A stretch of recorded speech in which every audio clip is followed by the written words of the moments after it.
اعوذ باللہ من الشیطان الرجیم بسم اللہ الرحمن الرحیم سورۃ النحل آیت نمبر 125 ادعو الی سبیل ربک بالحکمہ، بلاؤ اپنے رب کے راستے کی طرف، دعوت الی اللہ کرو حکمت کے ساتھ، نمبر 1 والموعظۃ الحسنہ، اور اچھے واعظ کے ساتھ، اور وجادلہم باللتی ہی احسن، اور مجادلہ کرو احسن طریقے کے ساتھ۔ ظاہر ہے مجادلہ ان لوگوں کے ساتھ کرنا پڑے گا جو بکے ہوئے لوگ ہیں، حق بات قبول کرنے کے لیے تیار نہیں ہے۔ اگر خود تیار نہ ہو تو الگ بات، وہ لوگوں کو بھی حق راستے سے روکتے ہیں تو ان سے پھر مجادلہ، بحث و تکرار کرنی پڑے گی علمی دلائل کے ساتھ۔ ان ربک ھو اعلم بمن ضل عن سبیلہ، بے شک تمہارا رب خوب جانتا ہے کہ کون اس کے رستے سے بھٹکا ہوا ہے، یعنی اللہ کو پتا ہے کہ کون جان بوجھ کر حق قبول کرنے کے لیے تیار نہیں ہے اور کون بیچارہ ایسا ہے جسے بات سمجھ نہیں آ رہی۔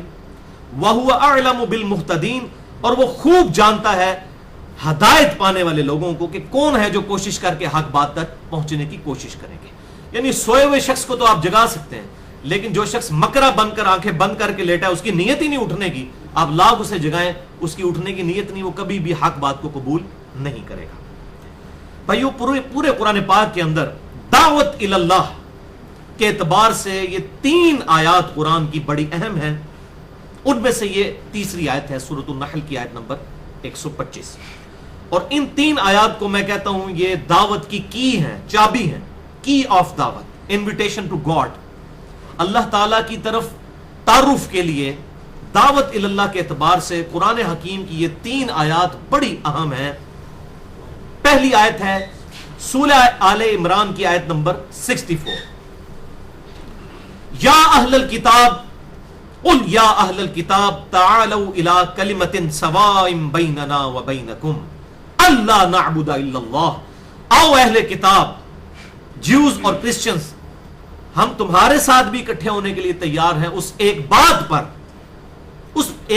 پر ہم جمع ہو جائیں جو تم میں اور ہم میں کامن ہے، اللہ نعبد الا اللہ، کہ ہم مت پوجیں کسی کو سوائے اللہ کے۔ تو جیوز اور کرسچنز کو بھی دعوت ہے کہ کامن ٹرمز کے اوپر اکٹھا ہوا جا سکتا ہے، بات پھر آگے اسی صورت میں بڑھ سکتی ہے۔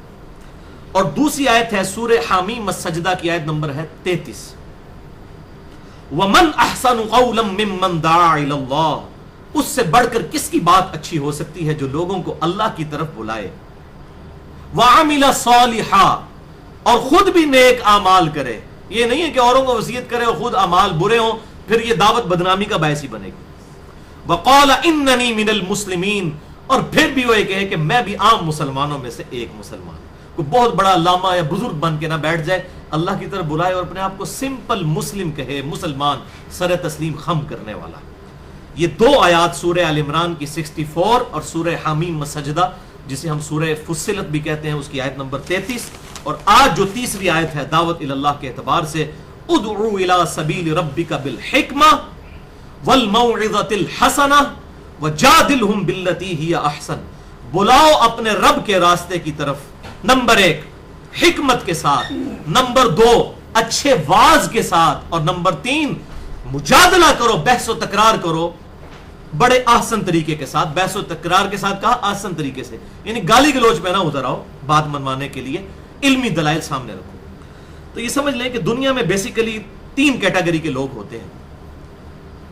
ایک وہ کیٹیگری ہے جو انٹیلیجنسیا کہلاتی ہے، کسی بھی معاشرے کا جو برین ہوتا ہے، عقل مند لوگ جو ہوتے ہیں، جو بغیر علمی دلائل کے باتوں کو لاجک کے بغیر ماننے کے لیے تیار نہیں ہوتے، ان کے ساتھ میں بڑی حکمت کے ساتھ، سائنٹیفک فیکٹس کے دلائل کے ساتھ، ہر اعتبار سے بڑی حکمت سے بات کرنی پڑتی ہے۔ تو ان کے لیے یہ پرٹیکولر یہ پہلا پورشن ہے، ادعو الی سبیل ربک بالحکمہ۔ دوسرے قسم کے وہ لوگ ہیں جو بیچارے سادہ طبیعت لوگ، جن کی نیچر پرورٹیڈ نہیں ہوتی ہے، زیادہ ان کے دماغ کے اندر الجھنیں نہیں ہوتی، ان کے لیے ایک اچھا واعظ، ایک اچھی تقریر بھی ان کی زندگی بدلنے کے لیے کافی ہوتی ہے۔ تو یہ دوسری کیٹیگری ہے، ادعو الی سبیل ربک بالحکمہ، اس کے بعد والموعظۃ الحسنہ، اچھے واعظ کے ساتھ۔ اب ایک تیسری قسم کی کیٹیگری ہے جو بکے ہوئے لوگ ہیں، اور معذرت کے ساتھ اس سے مراد تمام مکاتب فکر کے بڑے بڑے علماء، جو حق قبول کرنے کے لیے تیار نہیں، چاہے وہ جیوز کے ہوں، کرسچنز کے ہوں یا مسلمانوں کے ہوں، ان کے ساتھ تو مجادلہ، پھر اللہ تعالیٰ نے فرمایا وَجَادِلْهُمْ بِالَّتِي هِيَ أَحْسَنُ، ان کے ساتھ مجادلہ کرو احسن طریقے کے ساتھ، یعنی مجادلہ بحث و تکرار میں بھی تمہارا اخلاقی لیول گر نہ جائے کہ تم گالی گلوچ پر یا ولگر لینگویج پہ اتر آؤ، ایسا نہ ہو، لیکن مجادلہ کرو، بحث و تکرار کرو علمی دلائل کے ساتھ، اور اس کو ہم اردو میں کہتے ہیں ترکی بترکی ان کو جواب دو، جیسی وہ بات کرتے ہیں نا، جس قسم کی ٹیڑھی بات کرتے ہیں نا، اسی اعتبار سے ان کو ایسا جواب دو کہ ان کا منہ بند ہو جائے، اسی اصول اور مبادی کے اوپر ان کے ساتھ جو ہے احسن طریقے سے گفتگو کرو. اور اس کو ہم فلسفیکل لینگویج میں، فلسفے کی زبان میں اس کو ہم کہتے ہیں لاجیکل آنسر، منطقی جواب. یعنی جو اصول اور مبادی وہ اگلا شخص مانتا ہو، اسی اصول اور مبادی پر اسے کوئی اس سے ملتی جلتی مثال دے کر قائل کرنے کی کوشش کی جائے. اس کو ہم کہتے ہیں منطقی جواب، فلسفیکل آنسر. اردو میں ہم اسے کہتے ہیں الزامی جواب. اور سائنٹیفک فیلڈ کی لینگویج کے اندر میں نے اس کا نام رکھا ہے اینٹی وینم. یعنی جو سانپ ہے، کوبرا سانپ اگر کسی کو کاٹ جائے تو کوبرا سانپ کی جو ویکسینیشن ہے وہ کوبرے کے زہر سے ہی تیار ہوتی ہے. اس وینم کا علاج اس اینٹی وینم سے ہوتا ہے جو کوبرے کے زہر سے تیار ہوتا ہے. تو یہ میں نے اس الزامی جواب کا نام رکھا ہے اینٹی وینم. یعنی جن کو علماء کرائم، مجرم علماء اور بزرگان بے دین ٹکر جائیں اور ان کا قبلہ خراب کر دیں تو ان کا علاج پھر اس اینٹی وینم کے ذریعے ہوگا. ظاہر ہے وہ سانپ سے بھی زیادہ زہریلی چیز ہے جو ایسے لوگ ٹس جائیں. اور پنجابی میں نے اس کا نام رکھا ہے پھکی. یعنی جب کسی کا ہاضمہ درست نہ ہو تو پھر اس کا ہاضمہ درست کرنے کے لیے پھکی کی ضرورت ہوتی ہے. تو کسی کا علمی ہاضمہ اگر خراب ہو جائے اور وہ دلائل ماننے کے لیے تیار نہ ہو تو اسے منطقی آنسر، اینٹی وینم، الزامی جواب، اور پھر پنجابی میں پھکی کی اشد ضرورت پڑتی ہے تاکہ جن اصول اور مبادی کو وہ مانتا ہے اس کے اوپر تو کم از کم گفتگو کو ایکسپٹ کرنے کے لیے تیار ہو جائے. اور اسی پھکی کو ہی بیسیکلی قرآن حکیم میں بڑے احسن انداز میں لفظ استعمال ہوا ہے وَجَادِلْهُمْ بِالَّتِي هِيَ أَحْسَنُ، ان سے مجادلہ کرو احسن طریقے کے ساتھ. تو یہ جو آیت ہے سورۃ النحل کی آیت نمبر 125، اسی آیت کے تحت ہی میں یہ ساری باتیں اس لیے کر رہا ہوں کہ یہی ایک بہتر موقع تھا ہماری تفسیر کلاس میں کہ ہم یہ تمام چیزیں ایڈریس کریں ایک انٹلیکچوئل طریقے سے. اب یہ جو پھکیاں ہیں یہ ریگولر لیول پہ میرے تمام لیکچرز میں موجود ہوتی ہیں، اور جو ریگولر لسنر ہیں یہاں بھی تقریباً جتنے لوگ 90-100 کے قریب موجود ہیں وہ اکثر یہ چیز سنتے رہتے ہیں میری طرف سے. پھکیاں، اینٹی وینم کیا ہے بھائیو؟ انڈیا، پاکستان اور بنگلہ دیش کا یہ بڑا گندا ایک کلچر ڈیولپ ہو چکا ہے ہمارے سب کانٹیننٹ کا، برصغیر پاک و ہند کا، کہ جہاں علماء نے پبلک کو یہ پٹی پڑھا دی ہے کہ قرآن و حدیث ڈائریکٹ نہ پڑھنا، گمراہ ہو جاؤ گے. اور معذرت کے ساتھ یہ اب اس قسم کی باتیں وہ مکتبہ فکر بھی کرنا شروع ہو گئے ہیں جنہیں کسی زمانے میں ناز تھا کہ ہم تو کتاب و سنت کے ماننے والے ہیں. یعنی اس سے میرے مراد اہل حدیث مکتبہ فکر. ان کے بھی جب مکتبہ فکر پہ یا ان کے علماء پہ، بڑے بزرگوں پہ ضرب پڑتی ہے تو باقیوں کو تو چلے ہم کوئی تھوڑا بینیفٹ آف ڈاؤٹ دے سکتے ہیں کہ ان کی تربیت ہی اتنی گندی ہوئی ہے کہ وہ اپنے بزرگوں کے پیچھے اندھے مقلد بن کے چلتے ہیں. ان کے اندر بھی یہ بیماری آ گئی ہے اپنی مسلک پرستی کی وجہ سے. سب کی بات نہیں کرتا لیکن علماء کے اندر تو آئی ہے کہ وہ کہتے ہیں نہیں نہیں نہیں، یہ تو علماء کا کام ہے، عوام کا تو کام ہی نہیں ہے قرآن و حدیث کو ڈائریکٹ پڑھنا. یہاں تک کہ ڈاکٹر ذاکر نائک، مجھے بھی ان سے یزید والے ایشو میں اختلاف ہے اور کئی ایشوز میں، لیکن میں ان کی عزت بھی کرتا ہوں، ان کے خلاف بھی علماء عرب کی طرف سے، صالح فوزان کی طرف سے اور باقی علماء کی طرف سے ایون کفر کے فتوے آ چکے ہیں. آپ اندازہ کریں یہ کون سی اسلام کی یہ لوگ خدمت کر رہے ہیں. تو انشاءاللہ تعالیٰ ان کے علاج کے لیے بھی اللہ تعالیٰ نے دنیا میں اپنی مخلوق پیدا کی ہے. انہی مخلوقات میں سے ایک ناچیز میں بھی ہوں انشاءاللہ تعالیٰ اللہ کے فضل سے. تو یہ ایسے لوگ جو یہ کہتے ہیں نا قرآن حدیث ڈائریکٹ نہ پڑھو، بخاری مسلم ڈائریکٹ نہ پڑھو، تم گمراہ ہو جاؤ گے، تو ایسے لوگوں کا علاج پھر اسی پھکی کے ذریعے وَجَادِلْهُمْ بِالَّتِي هِيَ أَحْسَنُ کے ساتھ ہوگا. اور یاد رکھیے میں اس میں اہل حق جو علماء ہیں، چاہے وہ کسی بھی مکتبہ فکر کے ہیں، چاہے اہل سنت کہلوانے والے تینوں گروہ، بریلوی، دیوبندی اور سلفی، یا ان کے آف شوٹس حنفی، شافعی، مالکی، حنبلی، جتنے بھی ہیں، اہل تشیع ہوں ان کے آف شوٹ جتنے بھی ہیں، زیدیہ ہوں، اثنا عشری ہوں، جتنے بھی ہوں، میں جو حق والے لوگ موجود ہیں ہر مکتبہ فکر میں ان کی بات نہیں کر رہا، نہ ان علماء کی بات کر رہا ہوں. میں ان لوگوں کی بات کر رہا ہوں جو حق بات قبول کرنے کے لیے تیار نہیں اور الٹا اپنی پبلک کو غلط طرف لگانے کے لیے وہ ہر وقت لگے رہتے ہیں تاکہ ان کے مسلک کی حفاظت ہو. تو اس ماحول میں عوام الناس تک بات پہنچانے کے لیے یہ منطقی جواب، اینٹی وینم، الزامی جواب اور پھکی، یہ بڑی آزمودہ ہے. جیسا کہ آکاش بیل جب کسی درخت کو لگ جائے تو آپ اس درخت کو جتنی مرضی خوراک دیں، پانی دیں، وہ درخت کمزور ہوتا جاتا ہے کیونکہ آکاش بیل جو اس سے چمٹ چکی ہے. جب تک آپ وہ بیل نہیں اکھاڑیں گے نا وہ درخت کبھی بھی صحت مند نہیں ہوگا. لہذا ہمارے سب کانٹیننٹ انڈیا، پاکستان اور بنگلہ دیش کے اندر اکثر عوام الناس کے ساتھ علماء سو، علماء کرائم اور بزرگان بے دین کی آکاش بیل اس طرح چپک چکی ہے کہ ان کو کتاب و سنت کے دلائل اس وقت تک اثر نہیں کریں گے جب تک کہ اس آکاش بیل کو آپ اتاریں گے نہیں. اور ظاہر آسانی سے تو نہیں اترے گی، اس نے اپنی جڑیں جمائی ہوئی ہیں. تو اللہ تبارک و تعالی اپنے ایسے لوگ پیدا کرتا ہے جو لوگوں کو حق بات پہنچاتے ہیں. اور الحمدللہ ہماری یہ دعوت سوشل میڈیا کے ساتھ اس کی برکت سے ہزاروں لاکھوں لوگوں تک پوری دنیا کے اندر، دنیا کے ہر بر اعظم تک پہنچ چکی ہے الحمدللہ جتنے اردو سپیکنگ لوگ ہیں.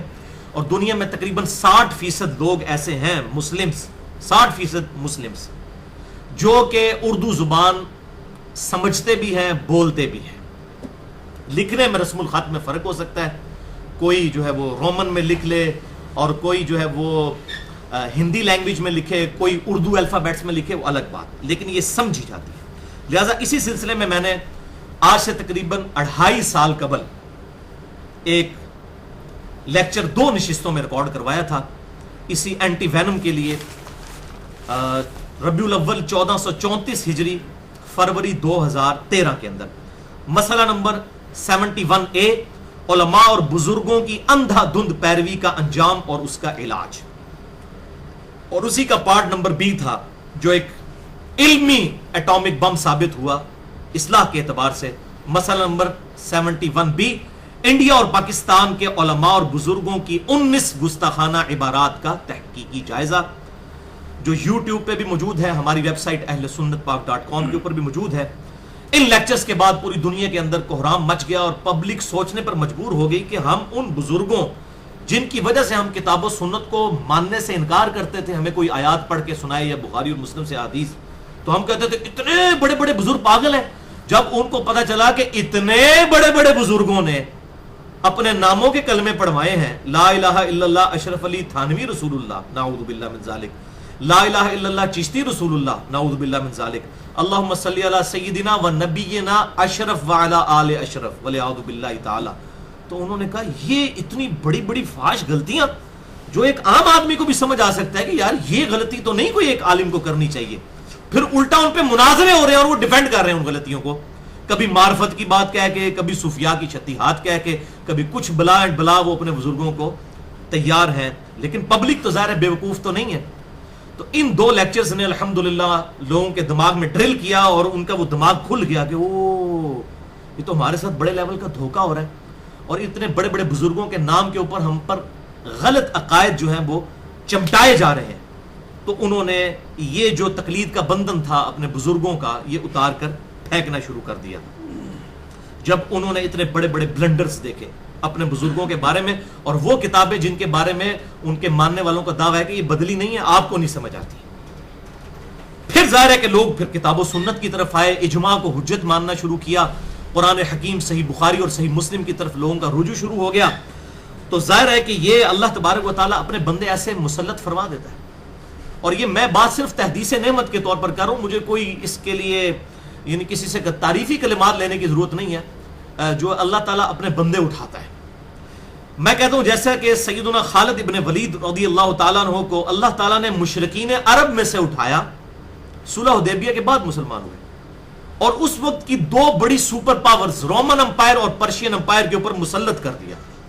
اور انہوں نے اس وقت کی سپر پاورز جنہوں نے پوری دنیا پہ قبضہ کیا ہوا تھا ان کو جڑ سے اکھاڑ کے پھینک دیا. خالد ابن ولید رضی اللہ تعالیٰ عنہ، کسی نے سوچا تھا وہ خالد کے غزوہ احد میں جس کی وجہ سے رسول اللہ کے دانت شہید ہوئے اور آپ صلی اللہ علیہ وسلم کی زبان مبارک سے بددعا بھی نکل گئی، جس کا ذکر بھی قرآن میں سورہ آل عمران میں آیا، اور پھر اسی مبارک زبان سے صحیح مسلم میں موجود ہے، جامعہ ترمذی میں موجود ہے، سیدنا خالد ابن ولید کو سیف اللہ کا لقب بھی ملا.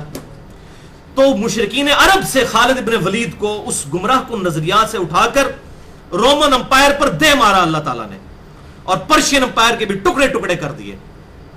بالکل اس طریقے سے اللہ تبارک و تعالیٰ نے الحمدللہ مجھے بھی ایک گمراہی کے گڑھے سے نکال کر ان علماء کرائم اور بزرگان بے دین کے سر پر دے مارا ہے کہ آج یہ اپنی پبلک کو منہ دکھانے کے قابل نہیں رہے ہیں کہ یار یہ بات کیسے کریں آپ۔ وہ جو بات کرتا ہے آگے سے کوئی پھکی دے دیتا ہے وہ، اور ایسی پھکی کہ جو ہمیں نہ تھوک سکتے ہیں نہ نگل سکتے ہیں، تو ظاہر ہے پھر وہ تکلیف تو ہوتی ہے۔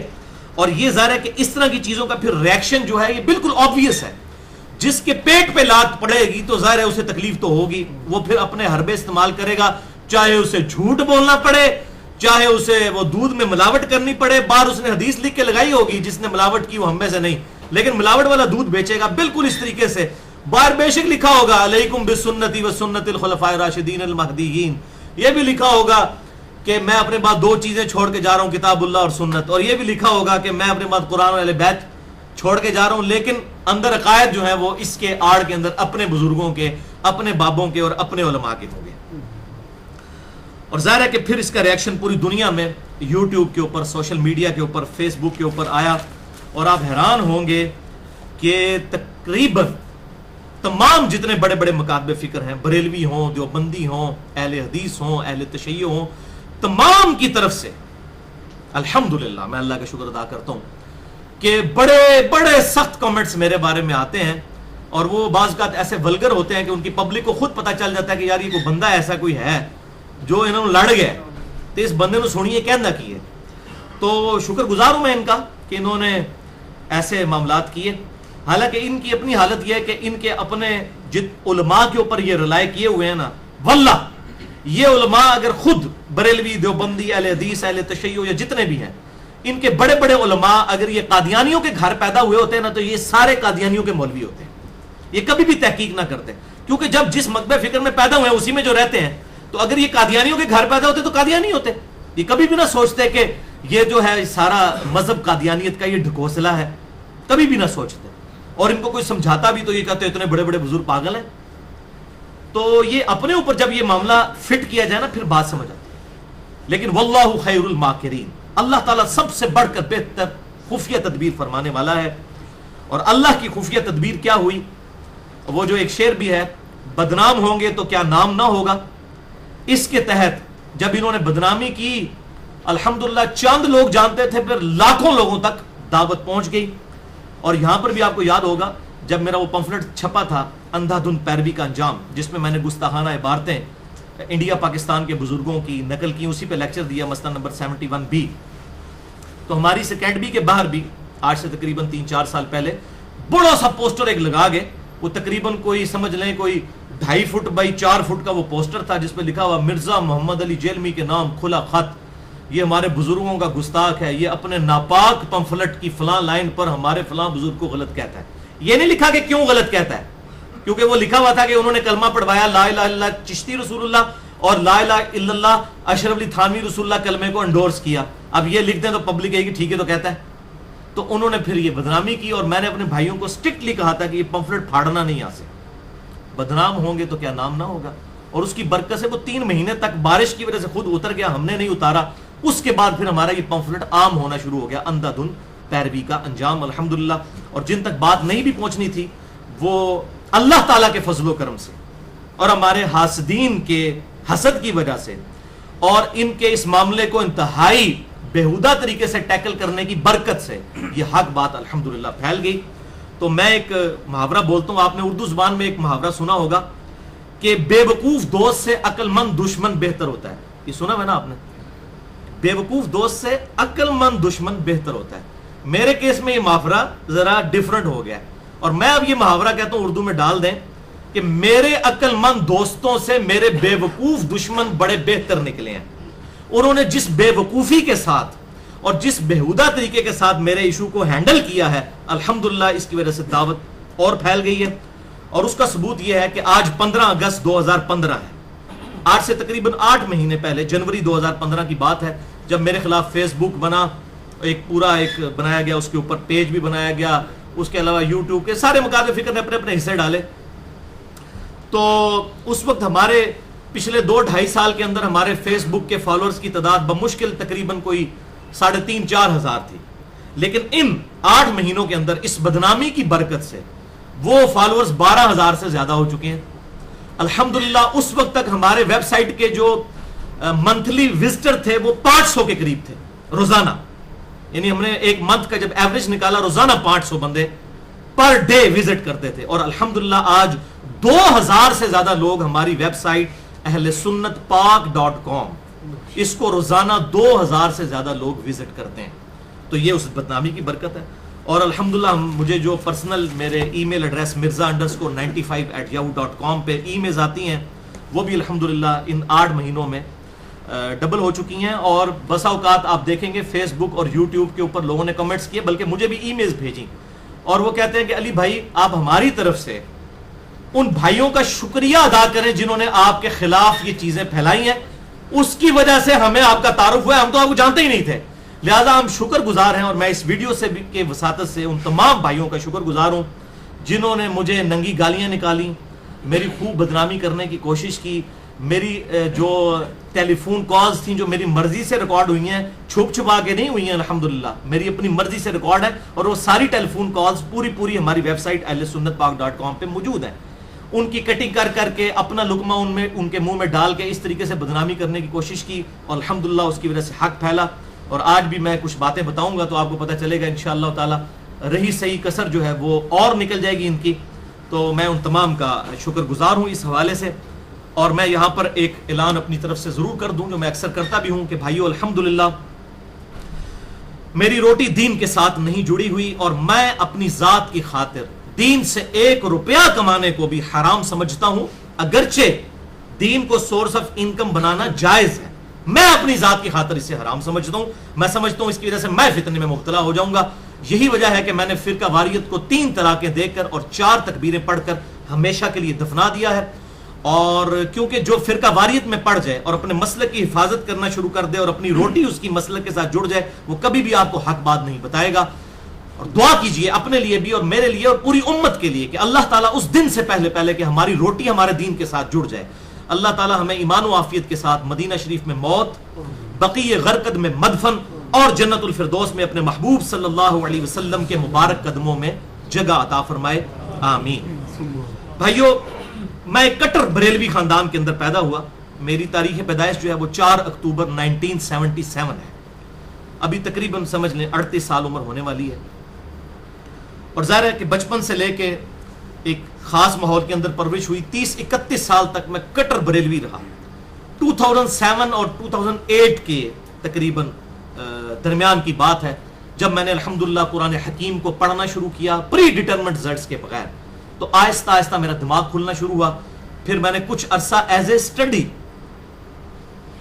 دیوبند مکتبہ فکر کے ساتھ گزارا، کچھ اہل حدیث کے ساتھ، کچھ اہل تشیع کے ساتھ۔ یہ اکثر لوگ کمنٹس کیے ہوتے ہیں، دیکھو جی یہ پہلے بریلوی تھا، پھر دیوبندی تھا، پھر اہل حدیث تھا، پھر شیعہ ہو گیا۔ ہوا کچھ نہیں، اللہ جو بندے وہ مسلمان ہو گیا نہ، ہوا نہیں، اسٹڈی کیا۔ آج تک کدے میں نہیں کیا کہ ہوا، میں ہمیشہ کہنا ہوا کہ میرا وقت گزرا۔ تو ظاہر ہے کہ یہ غلط طریقے سے ہینڈل کرتے ہیں، تو پھر ان کو تو پتہ نہیں ہے نا کہ وہ اگر یہ 1% اس گندگی میں ڈوبے ہوئے ہیں تو میں 100% اس گندگی سے نکل کے آیا ہوں۔ مجھے یہ ساری شیطانی چالیں جو چلتے ہیں نا میرے خلاف، ان کو ہینڈل کرنا آتا ہے، میں سمجھتا ہوں۔ جیسا خالد ابن ولید کو مشرکین عرب سے اٹھا کر اللہ تعالیٰ نے رومن امپائر اور پرشین امپائر پہ دے مارا تھا نا، تو مجھے بھی اس گمراہی والے حصے سے نکال کے نا ان علماء کرام کے سر کے اوپر دے مارا کہ ہاں جی بچہ جی ادھر ان کیڑی گل کرو گے، اور انج ہی ہوندا ہے، مانو تواڈے نال کے گل کریے آ کے، تانوں تو سب کچھ پتہ ہے۔ تو یہ بات ہے۔ بہرحال میں الحمدللہ تمام مکاتب فکر کو سوائے قادیانیوں کے مسلمان سمجھتا ہوں، ان کی غلطیوں کے ساتھ ان کی اصلاح کی کوشش کرتا ہوں، تکفیر کیے بغیر۔ یہی ایک مسلمان کا ایٹیچیوڈ ہونا چاہیے، ورنہ اصلاح کا دروازہ جو ہے وہ بند ہو جائے گا۔ میں یہاں پر ایک جذباتی بات کروں، اور ظاہر ہے کہ اس میں بینیفٹ آف ڈاؤٹ مجھے دینا چاہیے، میری ابھی 40 سال عمر نہیں ہوئی۔ آج میں بڑا خوش ہوا جب میں نے اپنی داڑھی کے اندر 2 سفید بال بھی دیکھے، میں نے کہا شکر ہے جی داڑھی سفید ہونا شروع۔ یہ تو کہوں گے ذرا سفید داڑھی والے بزرگوں کو زیادہ لوگ اٹریکٹ ہوتے ہیں نا، تو کہتے ہیں چھوٹا سا بات کر رہا ہے۔ تو ابھی میری 38 سال عمر ہونے والی ہے انشاءاللہ 1.5-2 ماہ تک۔ تو اب بینیفٹ آف ڈاؤٹ میرے اس جذباتی جملے کے اوپر مجھے دیں۔ میں ان تمام مکاتب فکر کے لوگ، چاہے وہ بریلوی ہوں، دیوبندی ہوں، سلفی اہل حدیث ہوں، اہل تشیع ہوں، جو میرے خلاف نازیبہ زبان استعمال کرتے ہیں، تو میں وہ سخت جملہ بولوں گا کہ بھائیو جس کی دم پہ پاؤں آتا ہے نا تو وہ تو چیختا ہے پھر. یا تھوڑے نرم لفظ استعمال کر لوں، جن کے مفادات کے اوپر زد پڑتی ہے نا ان کی پھر چیخیں نکلتی ہیں. جب تک کسی دوسرے کی کلاس ہو رہی ہو نا تو بڑی اچھی لگ رہی ہوتی ہے، جب اپنی کلاس ہو کہنا نہیں گلا ٹھیک نے پر ساڑھے بزرگاں نہ کرے، تو یہ سارے بات کرتے ہیں. یہ نہ سمجھیے کوئی ایک مکتبہ فکر ہے، ہر مکتبہ فکر دوسرے خلاف بات سن کے اس کی باتیں کھل جاتی ہیں. تو جب اپنی باری آتی ہے، اپنی دم پر پاؤں آتا ہے، اپنے مفادات پہ زد پڑتی ہے، پھر کہتے ہیں نہیں نہیں نہیں نہیں نہیں. تو میرا ایک جملہ یاد رکھیے گا جو غامدی صاحب بھی بولتے ہیں، میں نے چونکہ ان سے مستعار لیا ہے، میں لہٰذا ان کا نام استعمال کروں گا. یہ علمی خیانت ہے کہ میں اس کے بغیر یہ بات کروں. میں ان کی بڑی عزت کرتا ہوں، کئی معاملات میں اختلاف بھی کرتا ہوں.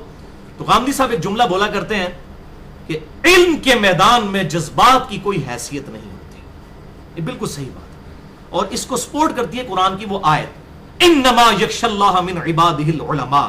بے شک اللہ تعالیٰ کی خشیت تو وہی لوگ رکھتے ہیں جو علم والے. علم سے مراد یہ نہ سمجھیے گا ڈگریوں والے، نہ نہ نہ. صحیح بخاری میں حدیث ہے بلغوا عنی ولو آیا، پہنچا دو میری طرف سے خواہ تمہیں ایک آیت ہی کیوں نہ آتی ہو. تو یہ کہتے ہیں ڈگری کی طرح، ڈگری تو ہمیں اللہ کے محبوب نے دے دی ہے صلی اللہ علیہ وسلم کہ ایک آیت بھی آتی ہے تو ہم نے آگے پہنچانی ہے. تو آڈی جعلی ڈگریاں کی ضرورت ہے، جو فرقیاں نہیں ڈگریاں نے، مکتبہ فکر کی ڈگری ہیں، علماء کی علم کی ڈگریاں نہیں، مکاتب فکر کی ڈگریاں. ان ڈگریوں کی ضرورت نہیں ہے. یہ تو اپنے اپنے وہ کنویں کے مینڈک ہیں، ان کو باقی مکاتب فکر کا تو کچھ الف بے بھی پتہ نہیں ہوتی. بہرحال علم کے میدان میں جذبات کی کوئی حیثیت نہیں ہوتی. اور یہ بھی سمجھ لیں میں کوئی معصوم نہیں ہوں، مجھ سے بھی غلطی ہو سکتی ہے، انسان غلطی کر سکتا ہوں. لیکن علمی دلائل کے ساتھ کوئی اختلاف کرے، لانتی لکھ کر، حرامی لکھ کر، کذاب لکھ کر اور اس قسم کی گندی لینگویج استعمال کر کے، یہ تو آپ اپنا آپ شو کر رہے ہیں کہ آپ کی تربیت کتنے اچھے ماحول کے اندر ہوئی ہے جس میں آپ کو یہ لینگویج سکھائی گئی ہے. یہ تو آپ کا اپنا خاندان شو ہو رہا ہے، مجھے تو کوئی فرق نہیں پڑتا. تو علمی دلائل کے ساتھ میرے ساتھ بحث و تکرار کریں. میں تو چھوٹے چھوٹے لیول پہ رجوع کرنے والا ہوں. جب میں نے اتنے مکاتب فکر کو اسٹڈی کیا، آپ کے پاس کوئی حق بات ہے بتائیں، قبول کر لیں گے. میں آپ کو چھوٹی سی مثال دیتا ہوں. آج سے کچھ مہینے قبل مجھے امریکہ سے ایک بھائی نے ای میل کی. وہ کسی مسجد میں جمعہ بھی پڑھاتے ہیں، ان کا اپنا مدرسہ بھی ہے، اور ان کے والد صاحب بھی مجھے ملنے کے لیے یہاں پر آئے. یہاں سے جب وہ گئے تھے تو کٹر بریلوی تھے، پھر اللہ تعالیٰ نے کتاب و سنت کے منہج تک ان کی رہنمائی کی. تو وہ ان کا بیٹا بھی وہاں پہ جمعہ پڑھاتا ہے، اور وہ اکثر میرے لیکچرز کو ہی سن کے اس میں سے چیزیں جو ہیں وہ اسٹڈی کرتے ہیں، اور مجھ سے وہ ای میل پہ بھی رابطے میں رہتے ہیں. تو انہوں نے مجھے ایک دفعہ ای میل کی کہ علی بھائی آپ اپنے الٹے ہاتھ پہ گھڑی کیوں باندھتے ہیں؟ آپ یہ بتائیے اگر نبی صلی اللہ علیہ وسلم دنیا میں موجود ہوتے تو دائیں ہاتھ پہ باندھتے یا بائیں ہاتھ پہ؟ تو مجھے بات کلک کر گئی. میں نے کہا یار دائیں ہاتھ پہ، کیونکہ آپ صلی اللہ علیہ وسلم انگوٹھی بھی اپنے دائیں ہاتھ پہ جو ہے وہ پہنا کرتے تھے. میں نے کہا یار مجھے تو 20-22 سال ہو گئے ہیں الٹے ہاتھ میں تو غسل کرتے وقت بھی گھڑی نہیں اتارتا الا ماشاء اللہ. تو میرے لیے تو بڑا مشکل ہے اس کو دائیں ہاتھ پہ باندھنا. اس نے کہا جی اب آپ نے خود فیصلہ کرنا ہے، میں تو آپ کو سمجھا سکتا تھا. الحمدللہ میں نے کوشش کی، اور آج آپ دیکھ لیں کئی مہینوں سے میں اپنے دائیں ہاتھ پہ گھڑی باندھتا ہوں. اس لیول کے اوپر بھی رجوع کرنے کا مادہ موجود ہے، لیکن بات ہونی چاہیے علمی دلائل پہ. اگر کوئی یہ کہے گا نا یہ بات ڈسکس نہیں کرنی، تو اس کے اوپر ہم کسی کے ساتھ ایگری نہیں کر سکتے. تو یہ سب کے سب جو علماء ہیں یہ اپنے اپنے جو مکاتب فکر کے گول کیپر بنے ہوئے ہیں، اور گولچی اپنے پول اس کدے نہیں فٹ بال چھوڑتا جناب. وہ تو کھلوتے ہی اس واسطے کہ اتنے کوئی شاید وڑن نہ دے پاوے صحیح گل بھی ہوئے، تو کبھی بھی نہیں. ظاہر ہے کہ اس کی تربیت یہی ہوئی ہے. تو ان علماء کرائم کا، مجرم علماء کا اصل مسئلہ یہ ہے، میں اگر ایک جملے میں آپ کو کنکلوڈ کروں نا، کہ یہ سب لوگ جو ہے نا پہلے بریلوی ہیں بعد میں مسلمان ہیں، پہلے دیوبندی ہیں بعد میں مسلمان ہیں، پہلے اہل حدیث ہیں بعد میں مسلمان ہیں، پہلے اہل تشیع ہیں بعد میں مسلمان ہیں. کاش یہ سب کے سب لوگ پہلے مسلمان ہوں اور بعد میں بھی مسلمان ہی رہے، تو اصلاح کا دروازہ کھل جائے. اپنے آپ کو ان چیزوں میں بانٹنے کی بجائے ہوا سماکم المسلمین من قبل وفی ھذا، سورۃ الحج آیت نمبر 78. ابراہیم علیہ السلام نے اس قرآن کے نزول سے پہلے تمہارا نام مسلمان رکھا تھا، اور اس کتاب میں اللہ نے بھی تمہارا نام مسلمان رکھا ہے. اسی پہ فخر محسوس کریں، اور فرقہ واریت کو طلاقیں دے دیں. اس میں نے پورا لیکچر بھی دیا ہے، مسئلہ نمبر 72، فرقہ واریت، علماء و بزرگ اور اتحاد امت. 2 گھنٹے کا یہ لیکچر ہے اہل سنت پاک .com پر. اس میں بھی میں نے واصف علی واصف صاحب کا ایک جملہ کوٹ کیا ہے. انہوں نے بڑی پیاری اپنی وہ دل دریا سمندر کتاب کے اندر انہوں نے فرقہ واریت پہ ایک مضمون لکھا، تو انہوں نے لکھا اسلام جمع فرقہ از اکول ٹو 0.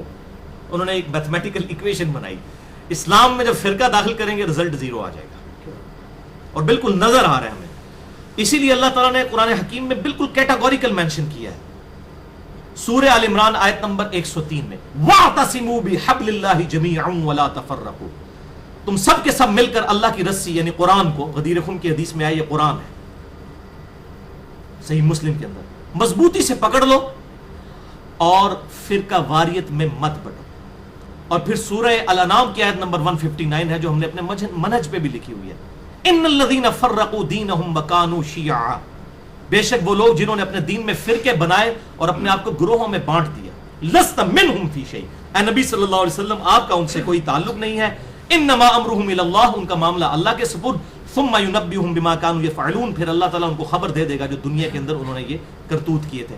یہ تعویل خاص کے اعتبار سے تو یہود و نصارہ کے بارے میں آیت نازل ہوئی، لیکن آپ صلی اللہ علیہ وسلم کی حدیث ہے بخاری اور مسلم کی متفق علیہ حدیث کہ میری امت میں وہی خرابیاں پیدا ہوں گی، بالشت بر بالشت، قدم بر قدم، میری امت بھی اسی راستے پر چلے گی جس پہ اگلے لوگ چلے. پوچھا کہ اگلوں سے مراد کیا یہود و نصارہ ہے؟ فرمایا وہ نہیں تو اور کون مراد ہے؟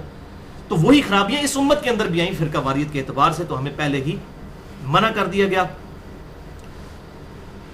تو یہ جو میرے خلاف جھوٹے الزامات لگائے جا رہے ہیں، میں اللہ تعالیٰ کا شکر ادا کرتا ہوں کہ یہ میری زندگی میں سامنے آئے ہیں. مجھے اللہ تعالیٰ نے موقع دیا ہے کہ میں ان ساری باتوں کے جواب دوں.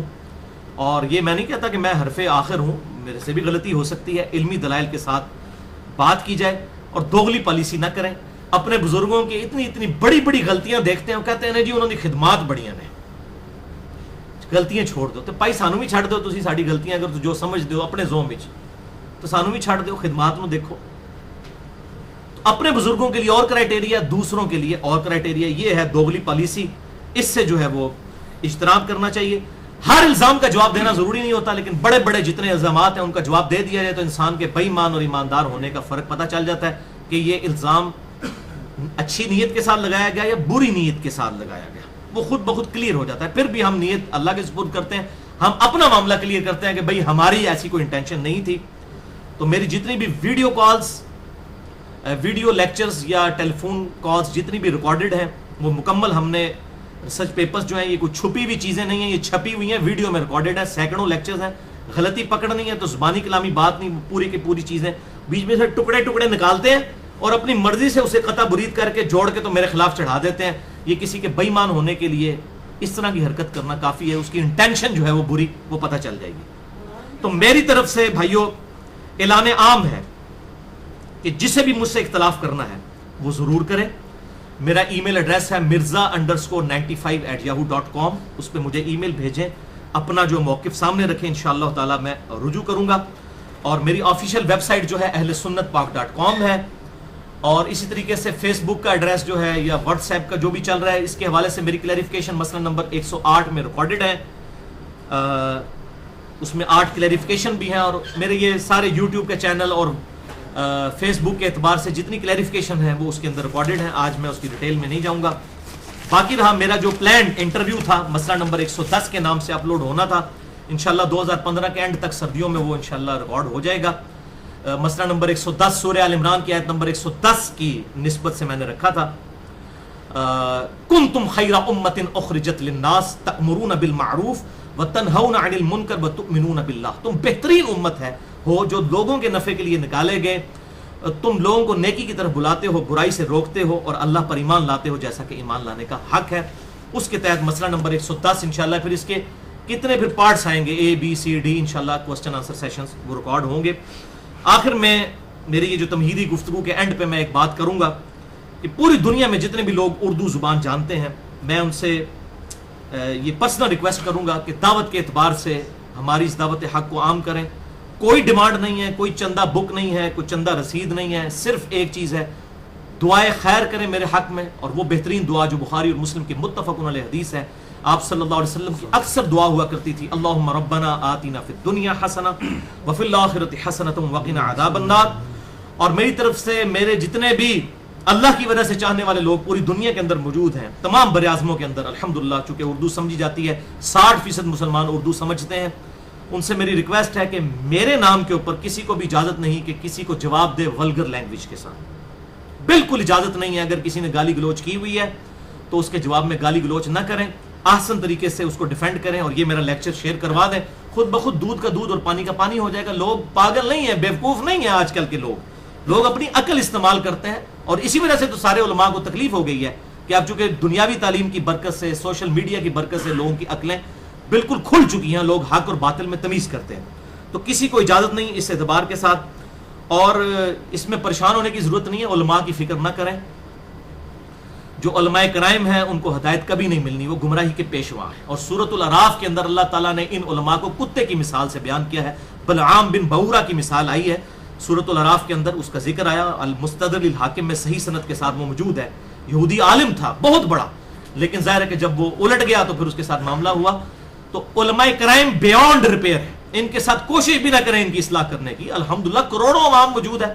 اور بھائی انڈیا، پاکستان، بنگلہ دیش کے کلچر کے اندر تو ایک ننگا پیر آگے بیٹھ جائے وہ بھی ہزاروں بندے اپنے ساتھ لگا لیتا ہے. یہاں کی زمین بڑی زرخیز ہے. آپ حق بات کریں، لوگ بہت موجود ہیں. 2-4 بندوں، آپ یہ جتنے نیٹ کے اوپر پراپوگنڈا کر رہے ہیں، کئی تو بندے ہیں ہی انڈیویجول ہیں، ایک بندے ہیں، انہوں نے اپنی سائٹ بنا کے تو اس طرح شو کر رہے ہیں، اور پھر جعلی قسم کی اس کی نمبرنگ بھی کر لیتے ہیں، جعلی قسم کے اپنے وزٹر بھی بنا لیتے ہیں. اتنے لوگوں نے وہ وزٹ کیا، کسی نے بھی نہیں کیا ہوتا. اس کا پتہ یہ چل جائے کہ مجھے الحمدللہ ایسا ہو تو ہزاروں لوگوں کی میرے پاس ای میلز آتی ہیں. آج تک کبھی نہیں ایسا ہوا کہ کسی بندے نے مجھے ای میل کی ہو کہ جی میں پہلے تو آپ کے لیکچر سنتا تھا، اب بڑا متنفر ہو گیا. ہونا چاہیے تھا نا. تو یہ جو ایسے لوگ ہیں یہ سارے بکے ہوئے لوگ ہیں، ان کی ٹینشن نہ لیں. عوام الناس الحمدللہ لاکھوں کی تعداد میں، ان کے اوپر محنت کریں، ان کی ٹینشن لینے کی ضرورت ہی نہیں ہے. یہ لوگ بیونڈ ریپیئر ہیں. ہاں جی، اب آ جائیے دا الٹیمیٹ الزام. یہ 10ویں نمبر پہ میں نے آخری نمبر پہ یہ رکھا ہوا تھا، الٹیمیٹ الزام، جھوٹا الزام نمبر 10. اور یہ واقعی 10 نمبری والا الزام، جو کوئی 10 نمبری آدمی یہ الزام لگا سکتا ہے، 2 نمبر آدمی نہیں. اب یہ سنیں، اور یہ بھی تمام مکاتب فکر کے علماء کی طرف سے ہے، پبلک کی طرف سے نہیں، یا ان کے کٹر قسم کے فالوورز کی طرف سے. وہ کہتے ہیں اس وقت دنیا کا سب سے بڑا فتنہ انجینئر محمد علی مرزا ہے، اور یہ سب کچھ سستی شہرت کمانے کے لیے کر رہا ہے. جبھی تو وہ ہر موضوع پر اتنے لیکچرز ریکارڈ کرواتا ہے. یہ پہلے بریلوی تھا، پھر دیوبندی ہوا، پھر اہل حدیث ہوا، پھر اہل تشیع کے ساتھ اٹھنا بیٹھنا ہو گیا. اب پتہ نہیں آگے چل کر قادیانی نہ ہو جائے، یا پھر یہ کوئی نیا فرقہ بنانے جا رہا ہے، اور جماعت المسلمین کی طرح ہی کوئی لگ سے اپنی پارٹی بنانا چاہتا ہے. اور اگلا آپ ذرا مذہب کا خیز ذرا الزام سنیں. اور کہتے ہیں یہ گھر میں اکیلا بیٹھ کے اپنی ویڈیوز ریکارڈ کرواتا رہتا ہے، اکیلا بیٹھ کے، اور نیٹ پر چڑھا کر اس نے پوری دنیا کے اندر فتنہ کھڑا کر دیا ہے تاکہ لوگوں کو گمراہ کر دے. اور ہمارے علماء کا اعلان برات ہے. بھائی بڑی مہربانی تواڈے مولویاں دی اعلان برات جڑا میرے نال کیتا جے، بہت مہربانی. میں تے کہنا ہے لکھ کے اعلان برات کرو، میرے کو سرٹیفکیٹ ہے حق تے ہونے دا کہ تواڈے مولوی جڑے اعلان برات میرے تو کرن. میں تو بڑا خوش ہوں، ہمارے علماء کا اعلان برات ہے الحمدللہ. میرا تو تمام اس ویڈیو کی وجہ سے جس کے بعد اعلان برات کا کوئی فتویٰ ہے مجھے آپ سکین کر کے ضرور بھیجیں. یہ میرے ساتھ بڑی نیکی ہے، میں لوگوں کو دکھاؤں گا کہ اعلان برات ہے الحمدللہ. یہ تو میرے لیے سرٹیفکیٹ ہے. انشاءاللہ بھائیو، یہ اتنے سارے الزامات کے جوابات میں انشاءاللہ تعالی مختصر وقت میں دوں گا، علمی دلائل کے ساتھ، جذبات کے ساتھ نہیں. اور میں وہ غامدی صاحب کا جملہ ریپیٹ کروں گا چونکہ ان سے ہی میں نے مستعار لیا ہے کہ علم کے میدان میں جذبات کی کوئی اہمیت نہیں ہوتی. ہر بندے کی اپنی اپنی عقیدتیں جڑی ہوئی ہیں مختلف چیزوں کے ساتھ، لیکن علم کے میدان میں جذبات کی کوئی اہمیت نہیں ہوتی. علمی جب میدان میں بات ہوگی پھر بزرگ نہیں ہوں گے، بابے نہیں ہوں گے، پھر عمر بھی نہیں دیکھی جائے گی. تو کالی داڑھی، تیری آواز اونچی تے چٹے بابے نال تو اس طرح گل پہ ایک گل نہیں ہوئے گی. پھر علم کے میدان میں نہ آواز اونچا، یہ چیزیں نہیں دیکھی جاتی، علمی دلائل دیکھے جاتے ہیں. تو الحمدللہ اس حوالے سے جہاں تک سستی شہرت کا معاملہ ہے تو یہ تو بھائی اللہ تعالیٰ میرے دل کے حال کو بہتر جانتا ہے. الحمدللہ کسی سے سرٹیفکیٹ لینے کی ضرورت نہیں ہے.